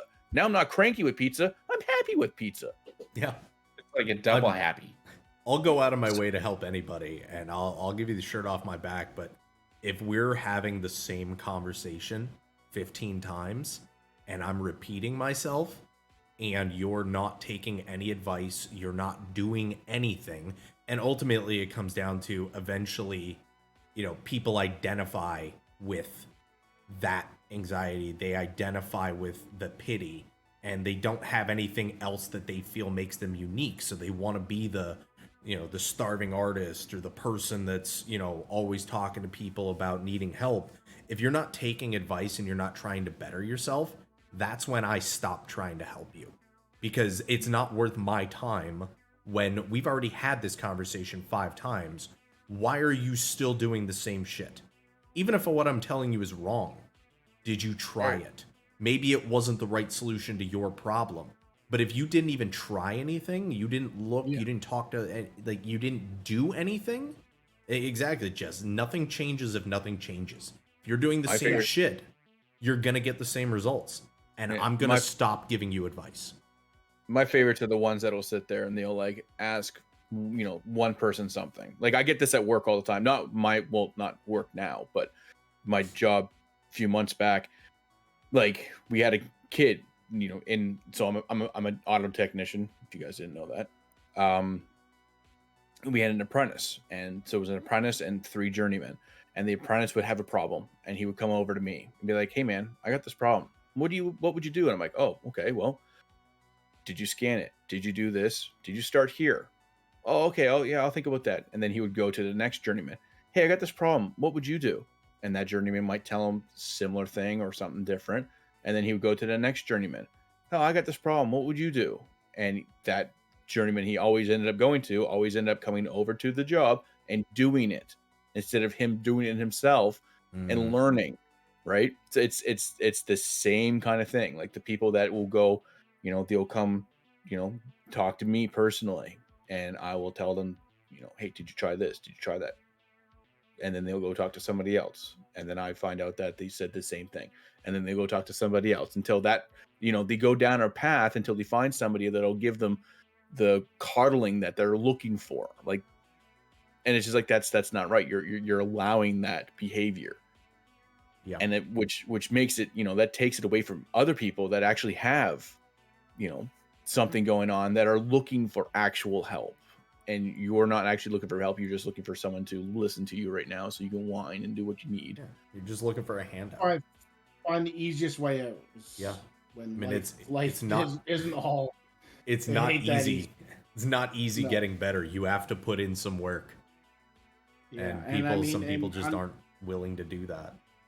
On the other side of it, the pharmaceutical side of it, don't get me wrong, everyone has their opinion about pharmaceuticals, about depression, anxiety, the medications that come along with them. But some people are like, you do the natural way, which, hey, that's your thing, that's totally cool. But some people can't pull that off. Like me personally, I couldn't do it myself, and it took me so many years of not even thinking I had depression, and just going to my doctor and just fucking talking to him and be like, "Hey, this is what's going on." He's like, I think I might be depressed. And I think I think Pete Davidson said it best: there ain't no shame in the medicine game. Like, it fucking works. Yeah. There's nothing wrong with it. Yeah, I recently had a very similar discussion with a friend of mine who was going to see a doctor about depression and anxiety and was prescribed medication, and she was worried because she didn't know side effects, but more importantly, she felt like she was a failure if she took medication to help with her issues. Like, she couldn't fix the problem herself and needed to rely on medication. And like the way that I explained it is like, your brain, it's a muscle. It's working all the time. And a lot of times when you have depression or you have anxiety, your brain is working on overdrive. If you go to the gym and you work your arms all day, your arms are going to be exhausted. You do bench press all day and then you go down to do a push-up. You can't do a push-up if you bench pressed right. Your brain's the same way. If your brain is constantly on overdrive, constantly working, it's so exhausted that it can't process and take the time and the energy that it needs to fix its problems. That's where the medication comes in. The medication gives your mind a chance to relax so that it can recoup, it can get some rest. You've been up all day, you need to get 8 hours of sleep so you could tackle the next day. Sometimes your brain is the same way. Sometimes your brain needs a reprieve. And that's where medication for a lot of people can help. Now, the pharmaceutical company, we can go into a whole conspiracy. Pharmaceutical company is not without its faults. Absolutely. There are a lot of problems with the pharmaceutical industry. But medication in and of itself can be very beneficial, and it can be very helpful. And there's no shame in needing that to get better. Because if you're not going to get better without it, then that's a whole nother problem. Like, sometimes there's nothing wrong with needing medication. Like, it's the way you guys are talking about, if somebody who asks for help but doesn't want to do anything about it. Like, I mean, if you're on the verge of of self harm in any way, just for the sake of the fact that you don't want to take a small pill once a day. Like, come on, you're not wanting the help. Mm-hmm. Yeah, I've witnessed firsthand a episode of Trogdor not taking his medication, and oh, buddy, It's fucked. next time I'm taking that medication and shoving it down his throat. Yeah. Yeah. I mean, it's actually good. On what you said about the whole, like your friend there saying she felt like a failure. Trogdor, that day you didn't take your medication. What did I tell you needed to do? You need to get one of those daily med things and have it filled your Sunday to Saturday thing. Grandpa pill what boxes. What did you say? You said, like, I don't want that because then I'll feel old. Or like I have, like, the stigma with having that, but also the stigma of not remembering to take your damn pills and being an irritable jackass. Yeah. Well, that's what he said yesterday when he was like, man, I'm in a shitty mood. I was like, did you take your meds? He goes, yeah, I just don't know why I'm in a shitty mood. And I was like, oh, that explains why you didn't like scream when I jumped out at you. Just gave me the dirty look. Yes. Yeah, it's Jenny's gonna go pick up one of those pill things actually for me, I think tomorrow. Yeah. I mean, it's something that I'm probably going to talk to a doctor about soon. I talked to one when I was in Detroit and talked to a therapist, and then who sent me to a psychiatrist to prescribe medication because I had ADHD and depression, anxiety, symptoms of bipolar and borderline. And yeah, sometimes you're just with the wrong doctor. Like the guy that I went to see was just a pill pusher. He sat me down for like 10 minutes after I got referred to him from the therapist. And the guy was like, okay, what's going on? I told him like 5 things. And he's like, okay, I'm going to give you this. So he wrote me a prescription for, I think it was Lamictal. I can't remember. It was some sort of like mild antidepressant. Took that for a month, went back to see him so that we can reevaluate. And I was like, yeah, it literally didn't do anything. I feel zero difference from it.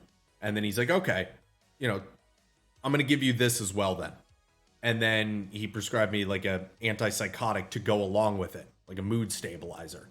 Took that along with the antidepressant for another month. Still didn't do anything.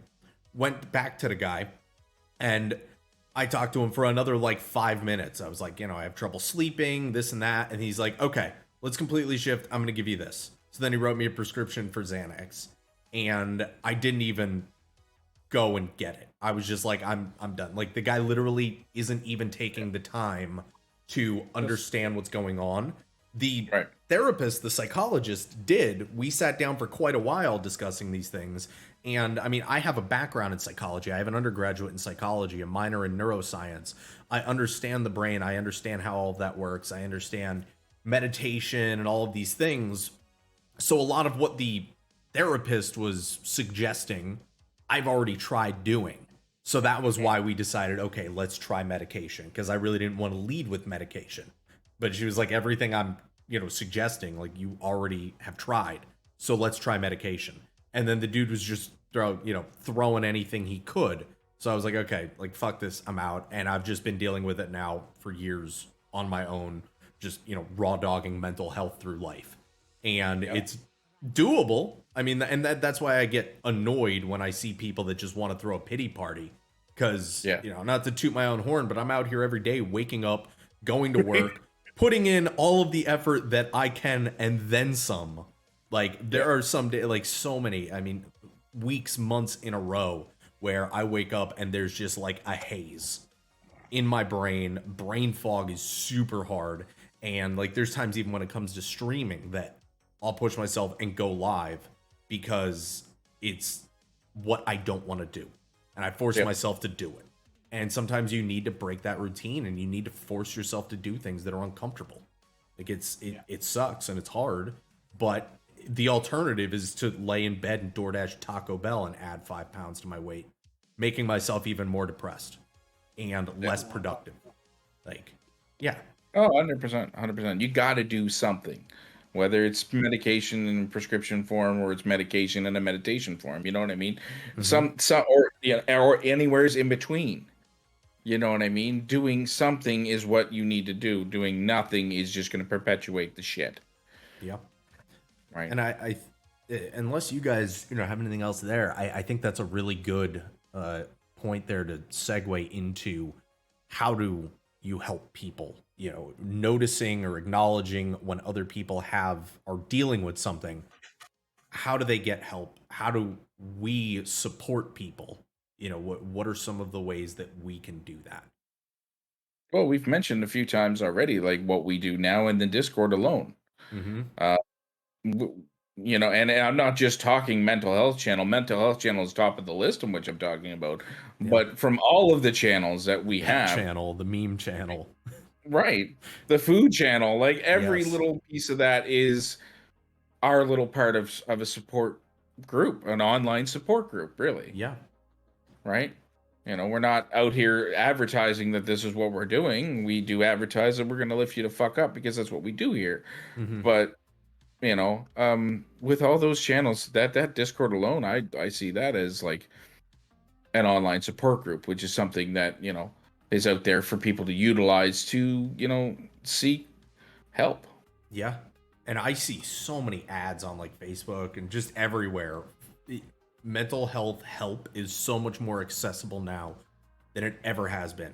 I mean, there's apps where you could talk to a therapist, and there's free ones out there where you don't have to pay anything. I don't know if they're great or not, but it's something. It's a start. You know, it's Totally anonymous call lines. Yeah. I gotta say something on mental health though, like on the, like you were saying, but our healthcare, I know the States, the healthcare system's fucked up, but Canada, I mean, everyone's like, oh, free healthcare, but our healthcare system is fucked. Oh yeah. I got in contact with Nova Scotia Mental Health and Addictions 5 months ago, and I'm still waiting for my appointment with a therapist. Jesus. Don't get me wrong, they were great to deal with on the phone.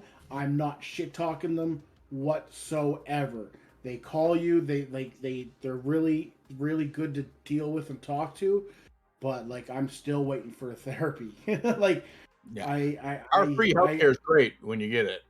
You get what you pay for. I get my I got my NA. You know, I go to my NA meetings, and that to me right now is my therapy. That's where I open up with whatever I need to get off my chest.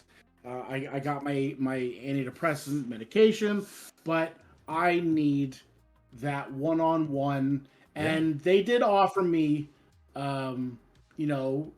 sessions through Google Chat, like, you know, on like virtual. Thank you. Especially in COVID, virtual sessions got huge. Family doctors are now virtual. 100%. But my thought process is, I spent the last 2 years in school.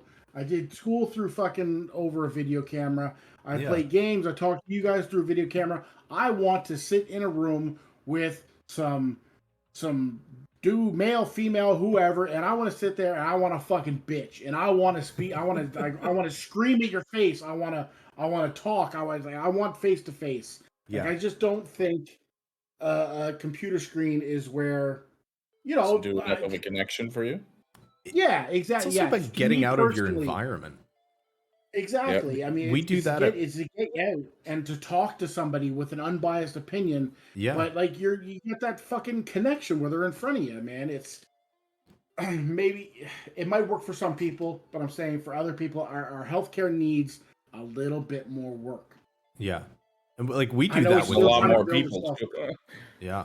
We do that with work. Like when we're training somebody on a solution, there's times where if someone's having a difficult time, we'll do offsite. Like we'll take them to a hotel conference room just to get them out of the dealership, just to get them out of the environment that they're in all the time.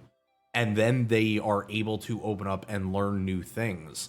I mean, if you're sitting in your house, in your chair, the same place that you're always depressed, always having a rough time, talking to someone about how you can be better, it's harder to learn in that environment. When you're in their office face to face, it feels more serious. Yeah. Yep. 100%. So, but then I mean, just like the old randomly texting people, like you guys Well, Weisberg knows this a lot, and Fate. I think I've done it to you too. And I've definitely done it to Trogdor because I won't hear from him for like 3 days. And like, Kate, that's weird. Hey, man, you okay? Yeah. Yeah. Weisberg, I've numerously times messaged him personally. I'm like, I'm not okay. That's why. Just got to check in on the homies, man. Everything copacetic, my guy? Like, you good? And he's like, nope. You want to Nope. talk about it? Nope. And then he talks about it. Yeah, And then just give me a minute. Yeah. I just sometimes, and like you guys have messaged me too. Just Mhm. you know, if you notice, I've had an off week. And you're like, hey man, is everything good? Like you've been quiet, or you've been distant, and it's like, I'm just work's been busy, man. Life gets you. Life Yeah. fucking like it gets you. So, and then and like that's just always nice to have somebody check in on you. Yeah. Yeah. 100%. You gotta. I mean, you go. I think about when you hear about a friend or even a celebrity or someone that took their own life, and everybody was like, "Oh, they were great. I can't imagine. I couldn't have seen that coming." And it's like, I never want to be in that situation. Like, try and reach out to people. Hey, how's it going? Even if nothing seems wrong, But pay attention to body cues, mental cues, tone. Even like how at the beginning of the, when we were getting ready for the podcast today, Pork, you doing all right? I could tell by your voice something's on your mind. Yeah. What is it? Let's The talk about short it. answers, the tone, Yeah. the Alright. snappiness, Yeah. and it's like, Yeah. Let's talk no, about we're it. holding Let's this get it off. out We're there. holding this off for 30 minutes. I'm fine. So, but Yeah. I mean, it's you gotta, and like we said earlier, people who are going through something, they try their darndest to hide it because they don't want people to see it. They don't know how it'll be perceived. But I know for me, and I know for you guys as well, we always try and make ourselves as open and approachable as possible. Like if Right. anybody out there has an issue with me, shoot me a DM. Like I don't goes take for offense me to as it. well. I don't take Yeah. offense to it. None of us do. You got a problem, we'll talk about it. We'll get to the root of it, solve it, because nothing that I do, nothing that Nova does, Pork does, Trogdor does, is ever meant to offend anybody and is never meant with ill will. So if something's ever perceived that way, DMs are open. More than happy to talk about it. Or even we have Discord channels where we can have a voice chat. No problem with that. Yeah. So And look, then, even if it came to a fact, like, you can't talk to us. Like you said, Fate. There's a point that people are just afraid that they'll be judged, and we could say it all day, but that person can still have that fear. Like earlier, I was saying, there's anonymous call lines that you're just talking to a complete stranger, that's just there to listen, that's there to give you advice if you ask for it. Myself, and like I said earlier, I've had some weak moments and tried some things. There are people to call. There is a suicide hotline out there. yes, and we have that Right. written down too. I mean, it sounds cliche, but it's an important thing to know. I mean, there's been songs that were written. I think Logic had a song that he Logic, wrote yeah. where the title It's of the literally song was the title is number. the phone number. Yep. And it's Yeah. that 800-273-8255. You can Google it, look up Logic on Spotify, you'll see it. It's there. And that stuff is so important, especially if you're not someone who feels comfortable talking to your friends. If you have friends who, like we said earlier, are constantly bringing you down or aren't in the same mindset as you, there's always somebody that you could talk to, and there's always help out there. Sometimes you need that unbiased opinion. Like talking to friends is great, and they know your past and stuff like that. But having that unbiased opinion of someone who has no idea who the fuck you are, no idea what you've been through. Like when you are, let's even looking for advice or just venting, that person might have the thing that they say that your brain goes, well, fuck, I didn't think about it like that. Having that unbiased opinion, to me personally, I find I like that unbiased opinion. I like that, random the therapist box. who doesn't know you outside the box. Yeah, Right? Yeah. I The man I behind the love curtain. venting. Yeah, I love venting to my friends, but sometimes they're going to give you, they're going to say something that might try to make you feel better when that's not what you need to hear. That unbiased opinion, that person's going to say something, and you're going to be like, I never would have thought about it like that. Fuck. Like, Yep. So I like my NA meetings. I like my therapy sessions. I like those people that don't know who the hell you are, and they're gonna be like, okay, well, I would have thought about it like this, and you, the thing about mental health is everybody has a different problem. But everybody also has a different way of dealing with it, whether it's through medication, whether it's through, just venting or something. Like, you got to try stuff. Like we were saying before, if you're not willing to try to change something, then you're just gonna you're gonna stalemate. You're gonna stay on this plane, and you're not gonna climb. You got to try things, whether it be uncomfortable as fuck, like me going to a goddamn church for a Narcotics Anonymous meeting. Like, True, it's in a church. It's kind of funny. it's in a fucking church. I would have never walked into a church with people I've never met unless I was willing to be like, okay, I'm not doing something right, and it's causing my life some significant damage to my life. Like, I need to step out of the box. I need to try something. And I walked into this fucking meeting, and I go every single week, and I wouldn't miss it because it works. It helps me. Yeah. You got to step out of your comfort zone to if you want to rise or succeed. You got to step out of your comfort zone. Okay, there, JD. Now let's rise, fam. Yeah, right. And I think a big part We of that love is you, that JD. you got to be willing to change. You got to be in that place where you're willing to change things up for the better. And you're not going to get help unless you're willing to accept it. I'm surprised we haven't touched this at all, like the whole way through. And I know it's a number one fucking factor in all of our lives that's actually caused some negative energy is fucking social media. Yes. And that's Like, Bro, I don't know what you're talking about, man. My Instagram and TikTok feed is nothing but cats and motorcycles. I'm pretty fucking happy with that. that's it. Yeah. There's so we've got a good and we've got a bad. I know mine was filled with bad. I know Nova would probably know more than the rest of you because we just didn't have each other on social media or were paying attention to social media. But at one point in time, I completely dropped it all. I logged out of Facebook, logged out of Instagram. There was no Snap. There was no nothing. Yeah. He was a ghost. I was a complete ghost. It's And similar. it felt great in a sense. Yeah. In a sense, it was good. But there became a factor that I was out of the know. Yeah. Yeah, You lose it's connection. It's creepy how much stuff goes through social media when it comes to like news and breaking news, especially like if you're not listening to radio stations or watching TV 24/7. Like, I'm at work all day long. I don't watch TV. I have a radio on, but I can barely hear it sometimes. But like my breaks, I can sit there and go on social media, and I like the news. I'm a news reader. I will go through the news, but I trust me, I understand what you're saying. There's a shit ton of negative news out there. Like, we're talking like war in Ukraine. There's always like the last fate, like, the last 6 years of your country's just been a nightmare. Oh God, yeah. And it's like, like you gotta step away from that stuff. And that's why it's like, I literally will go on Instagram or TikTok and I'll type in #cats and I'll just flick through fucking cat videos and like laugh my ass off. Or It's I'll find hypnotic. like, I'll find funny videos or and just like, stuff. I have everything set up on my phone.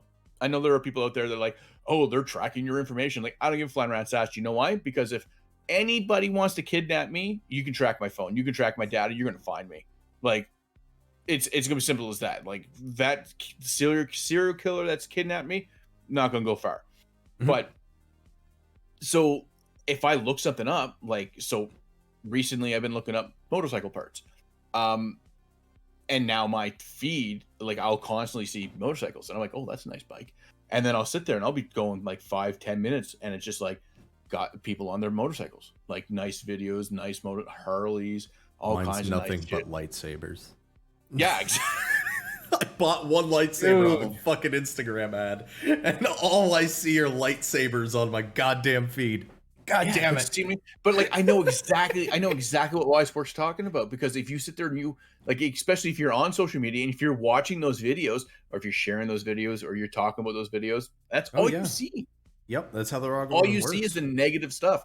You'll see the bad stuff and you won't pay attention to the good stuff. That's why, like, you know, the right is constantly saying that the media is lying because they won't show anything, or all they ever show is the negative stuff that the right does, and they won't show any of the negative stuff the left does. Yeah, the left is fucking like, neither side of either But they're political both party. shitheads. Yeah, They both neither one suck. of them is perfect.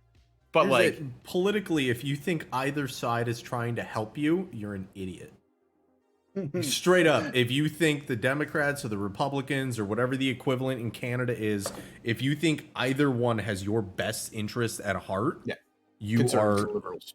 dumb. Like, Yeah, and and I have no it's what problem we're saying going that. through. Shoot me a It's DM like if we're- you're offended. We're going through that right now. Shoot me a Like, DM if you're offended. I'll be happy to have a conversation with you about it. Our current housing crisis, our current gas inflation, grocery inflation, grocery store shortages, don't get me wrong, Canada's a great place, but Canada's in crisis right now. Like, it's ridiculous. But if you focus on that stuff, that's all you're going to see. All you're going to see is the empty shelves at the grocery store. All you're going to see is the over $2 a liter for a tank, like liter of gas. Like, so that's why, like, I'll sit there and like I'll step back and I'll literally just, if I see a cat video, I'm like, I won't like or comment on anything that's negative, and I will only interact with posts that are positive. And then like my feed is literally just nothing but cats, motorcycles, birds, random, movie trailers. Like, movie trailers is a big thing for me too. Like, I had a friend of mine actually DM me one day and was like, man, like, how are you literally posting movie trailers 2 minutes after that the company posts the trailer? I'm like, because they're targeting you. Yeah, my phone's set up that way. I don't fucking know. That's how the algorithms work. But actually, Trogdor, that was Alex Levy. Oh yeah.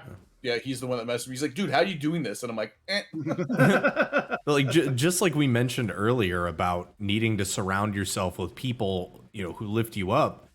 If you find yourself, in a downward spiral, look at your Instagram. Look at who you're following. Are you following the Kardashians, or are you following, Tony Robbins or inspirational people who lift each other up? Are you following random ass celebrities, or are you following motivational speakers? Are you following activists or people who are positive? You got to do the same thing. You got to check your social media as well. And that's something that I've been doing a lot of recently. I started getting into a lot of other community. What was that? Ever since I made it back into the gaming community, one of Nova's things there was to make social media accounts for Trogdor. Mm-hmm. So I mean, I was banned off Facebook. Like, Troy was banned off Facebook years ago, like lifetime permanent ban years ago. Mm-hmm. Because the shit I posted and the stuff I followed, and like, it was dark humor stuff. Don't get me wrong, I miss it, but I ever since I made my Trogdor Facebook and my Trogdor Instagram, for one, I don't mindlessly scroll on social medias as much anymore, which is good for me, because on TikTok I'll fucking scroll for hours. But my old Instagram used to be filled. I'd be scrolling through it, and it's just memes on memes on memes about something drug related, something that lifestyle related, and that shit I just don't want to see anymore. Yeah. So I could have unfollowed it, but I instead just pretty well got rid of the account, made my Trogdor account, which is now supporting gamers, supporting things that I have interest in now. Like my whole outlook on life has recently kind of done a 360. I always wanted to be out there. I'm gonna fucking party till I'm 50 years old. And now it's like, no, you fucking idiot. Like, you want a family, you want a house, you want to grow up, and you want 8 hours sleep. Yeah. Yeah. Still don't get that, but as much as possible. But you do a 180, not a 360. Thank you, Bailey. Yeah, I mean, Yeah, do a 180. Yeah. you got to shift things So, up, and with how much we're on social Daily media, math was never good at his strong part. No. you know, Remember back in NSCC where Dating the algorithm. The question on the test was how many degrees are in a circle? Oh my And- god.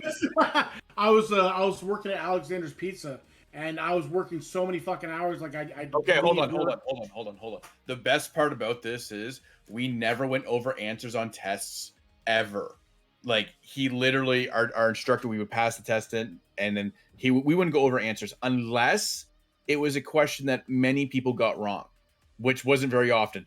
But this time he was like, okay, only one person got this question wrong, and I have to ask how. So not only did Trogdor get this question wrong in the most hilarious fashion ever, he had to explain to the class how he came up with that answer, like in front of everybody, and it was absolutely fucking priceless. And that you also have to remember that this is the same class, the same year that the whole Trog name for him came into play, because he wrote his name wrong, his own name incorrectly on a test. take it away, Trog. So the question on the test was, keep this in mind, I was working at a pizza shop, working very late hours. Question on the test was, how many degrees are in a circle? Trog's answer, 8. That's the exact look I got from everybody in the fucking class. So they're like, what do you mean? What do you mean 8? And I was like, well, that's how many slices of pizza are in a large pizza when you cut it. Done.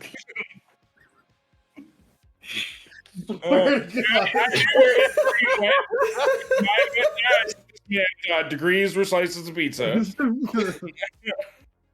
The man, dude. As soon as our instructor read the question out loud, he goes, "Okay, class, how many degrees are in how many degrees are in 360 or in a circle?" And we're all like, "Okay, who got this wrong? Which one of you dumbasses got this question wrong?" And then Troy's just sitting there, and he's like looking down, and he doesn't even say 8. He just goes, "You cut a pizza in 8 pieces." Oh shit! Oh my god. Fuck, man, it was good. That was so funny. Oh. Best that ever. 360 derailed us so hard. That's fair. I love it. Oh. But so on top of that, I think one of the big things to kind of keep yourself motivated is a hobby. Just find something that you're passionate about, and it doesn't have to be something you turn into a side hustle to make money on. Like we all game and stream because we enjoy it. I mean, if because we're streaming on Twitch, through subs and through support, money comes our way. That's awesome, and it's super validating. But even if nobody was watching, even if nobody was subbing, I know we would all still be doing it because it's a passion and we love it, and it's a fucking blast. It definitely has helped with mental state so much. Sometimes watching Babble Sauce when I'm in a bad mood just helps me. Yeah, 100%. 100% it does. And it's just like, you know what? If I wasn't streaming, I wouldn't have caught that to be able to fucking edit it and make that a little video and watch it as many times as I want. Because if you spell apple with a B, you get Babble Sauce. It's just great. You sang it so well too. One of the dumbest things I've ever heard in my life, but fuck, it was funny. Amazing. I died. Yeah, fuck killed me, but yeah. Yeah, humor is a big part too. I mean, we mentioned it earlier. Just laughing, finding something to laugh. I mean, you can't be sad and laugh at the same time. I mean, laughing, it produces dopamine. It produces so many chemicals that it's super hard to be depressed and laugh your ass off. Like, genuinely laugh your ass off, which happens so many times when we're all together playing games. That's why I know, Novi, you say you hate Fortnite, but you love playing it with us. Oh, I absolutely love playing games that we have a good thing going with. Yes, Yeah. I absolutely like. I will play anything if it's fun like that. Like when we what game was that we were playing? Back for Blood. Did not enjoy that Yeah. at all. Like I was having such a bad time playing that, and you guys fucking knew it. Oh yeah. And we were playing that for hours. And you're like, "You good, Nova?" I'm like, "Nah, this is just not my. not feeling it right now. I'm fine. Yeah. I was just like, Because we had played it in the past and had fun with it, but that time. Yeah, I don't know what it was with the second time. It was just like, man, I'm going to fall asleep playing this game. Fair And enough. it was just like, it was, I don't know. That goes all the way back to like, it could have just been one of those weeks. Work might have been fucking weird. I might have had something going on at home. Because you're right. The first time I played that, I was like, oh, this isn't bad. I love zombie games. I could play Call of Duty Zombies for hours. But that game, man, that time, it was just bad. Yeah. Yeah, I mean, all of that, gaming is a huge part too. I mean, even just from a mental standpoint, it gives you something to focus on, and it gives you an outlet. I mean, when I'm having a really bad day, there's nothing I want more than to hop in and pick up a shotgun in Fortnite. Give me the pump shotgun and a Stinger SMG and put me in a house. I'm gonna have a great time. just wait till we get you on PUBG and we play a game with Wally and you're having a bad day. You buy that sawed off and you realize that there's team killing and you just that's for one of the reason. I'll be straight with you. When you guys were bringing up PUBG, I was like, I don't want to fucking play PUBG. Like, I'll play with you guys. I don't want to play PUBG. Honestly, Fall Guys is kind of the same way. I really don't enjoy Fall Guys that much, but I think we'll have a fun time with it, and I'm willing to play it. Because I know that us as a group will have a fun time with it. But PUBG was a game it was so rudimentary. It was so unfinished, unpolished. It was an Arma mod, and Arma wasn't a good game to begin with. But yeah, I know they've made updates to it, so I'm looking forward. I think we were planning on playing that tomorrow. I'm looking forward to playing that all as a group because I think it'll be a fun time. Wally, you're definitely gonna die. Changes. It's still slightly clunky. It's still but you're right. And it was a very underdeveloped game, and then it kind of created the BR craze because it was a new thing, especially for PC. But then in turn, that's kind of it's where Fortnite came from, and then we got that. That game created, and then Halo, a nightmare. We all. Oh my god! That game created what we all played. Don't you fucking do it. I heard it. They didn't. Just don't. No, but definitely heard it. Yeah, I stopped fucking talking. Visible irritation. Oh yeah. Just fucking. He snuck it in there right quick. I was like, "You son of a bitch." Yeah, but yeah, moral of the story, whether it's, following inspirational people on social media or getting out and touching grass, going to the gym, find something that gets you out of that funk and pursue it, and within moderation, have fun with it, and surround yourself with people that bring you up and that fit the mindset. I mean, think in your head about who you want to be, what your ideal self looks like, and find people that are similar to that and make yourself like that. I mean, it's as simple as that, as challenging as it is. When you boil it all down, that's what it is. So, yeah. I mean, anything else that we want to talk about or touch on? I think we covered a lot. I mean, we've been going for 2.5 hours now. It feels like this is the longest one yet. Holy shit! We knew this was going to be a longer one. We're here for it because it's an important topic. It really is. Just this alone, I don't know if I could speak for you guys, but just this alone has been its own little mechanism for me. Little bit of something that kind of helped me through some of the tough times I've been dealing with as of late. Yeah. I didn't divulge a bunch of shit, but it was just a factor of just talking about how we feel and things that have happened and how much we enjoy each other's time and all the things that we've gained knowledge with about mental health and how to deal with the everyday, and that we could share it with everybody. It's just been absolutely fucking priceless. Yep. Absolutely. you This know. has been like a 2.5 hour therapy session, and I'm here for it. For real. I'm here for it Exactly. too. I fucking loved every minute of it. And I love everybody that's been here for the whole gig. I've been watching the numbers, and you guys are fucking absolutely fantastic for hanging with us and enjoying the conversations that we're having here, the ups and downs and smiles and tears that have happened throughout the whole gig. Yeah, we love you guys. Thank you so much for being here. They just wanted to hear about my drug-induced stories, That's Well, what I was here guys, for. and I didn't dig into half of it. we'll talk more another time then. We'll have to have a follow-up sometime. But Part 2. alrighty. Well then, everybody, we appreciate you all tuning in and listening. Make sure you guys go check out the Phallic Empire socials on Instagram, Twitter, Facebook. Join the Discord. It's a blast. People like us, people like you are there and having a great time. And whatever you need, you'll find it there. So, Wise Pork, you want to take us out as per usual there? As per usual. Everybody, we love you completely with all of our hearts, and thank you so much for being here.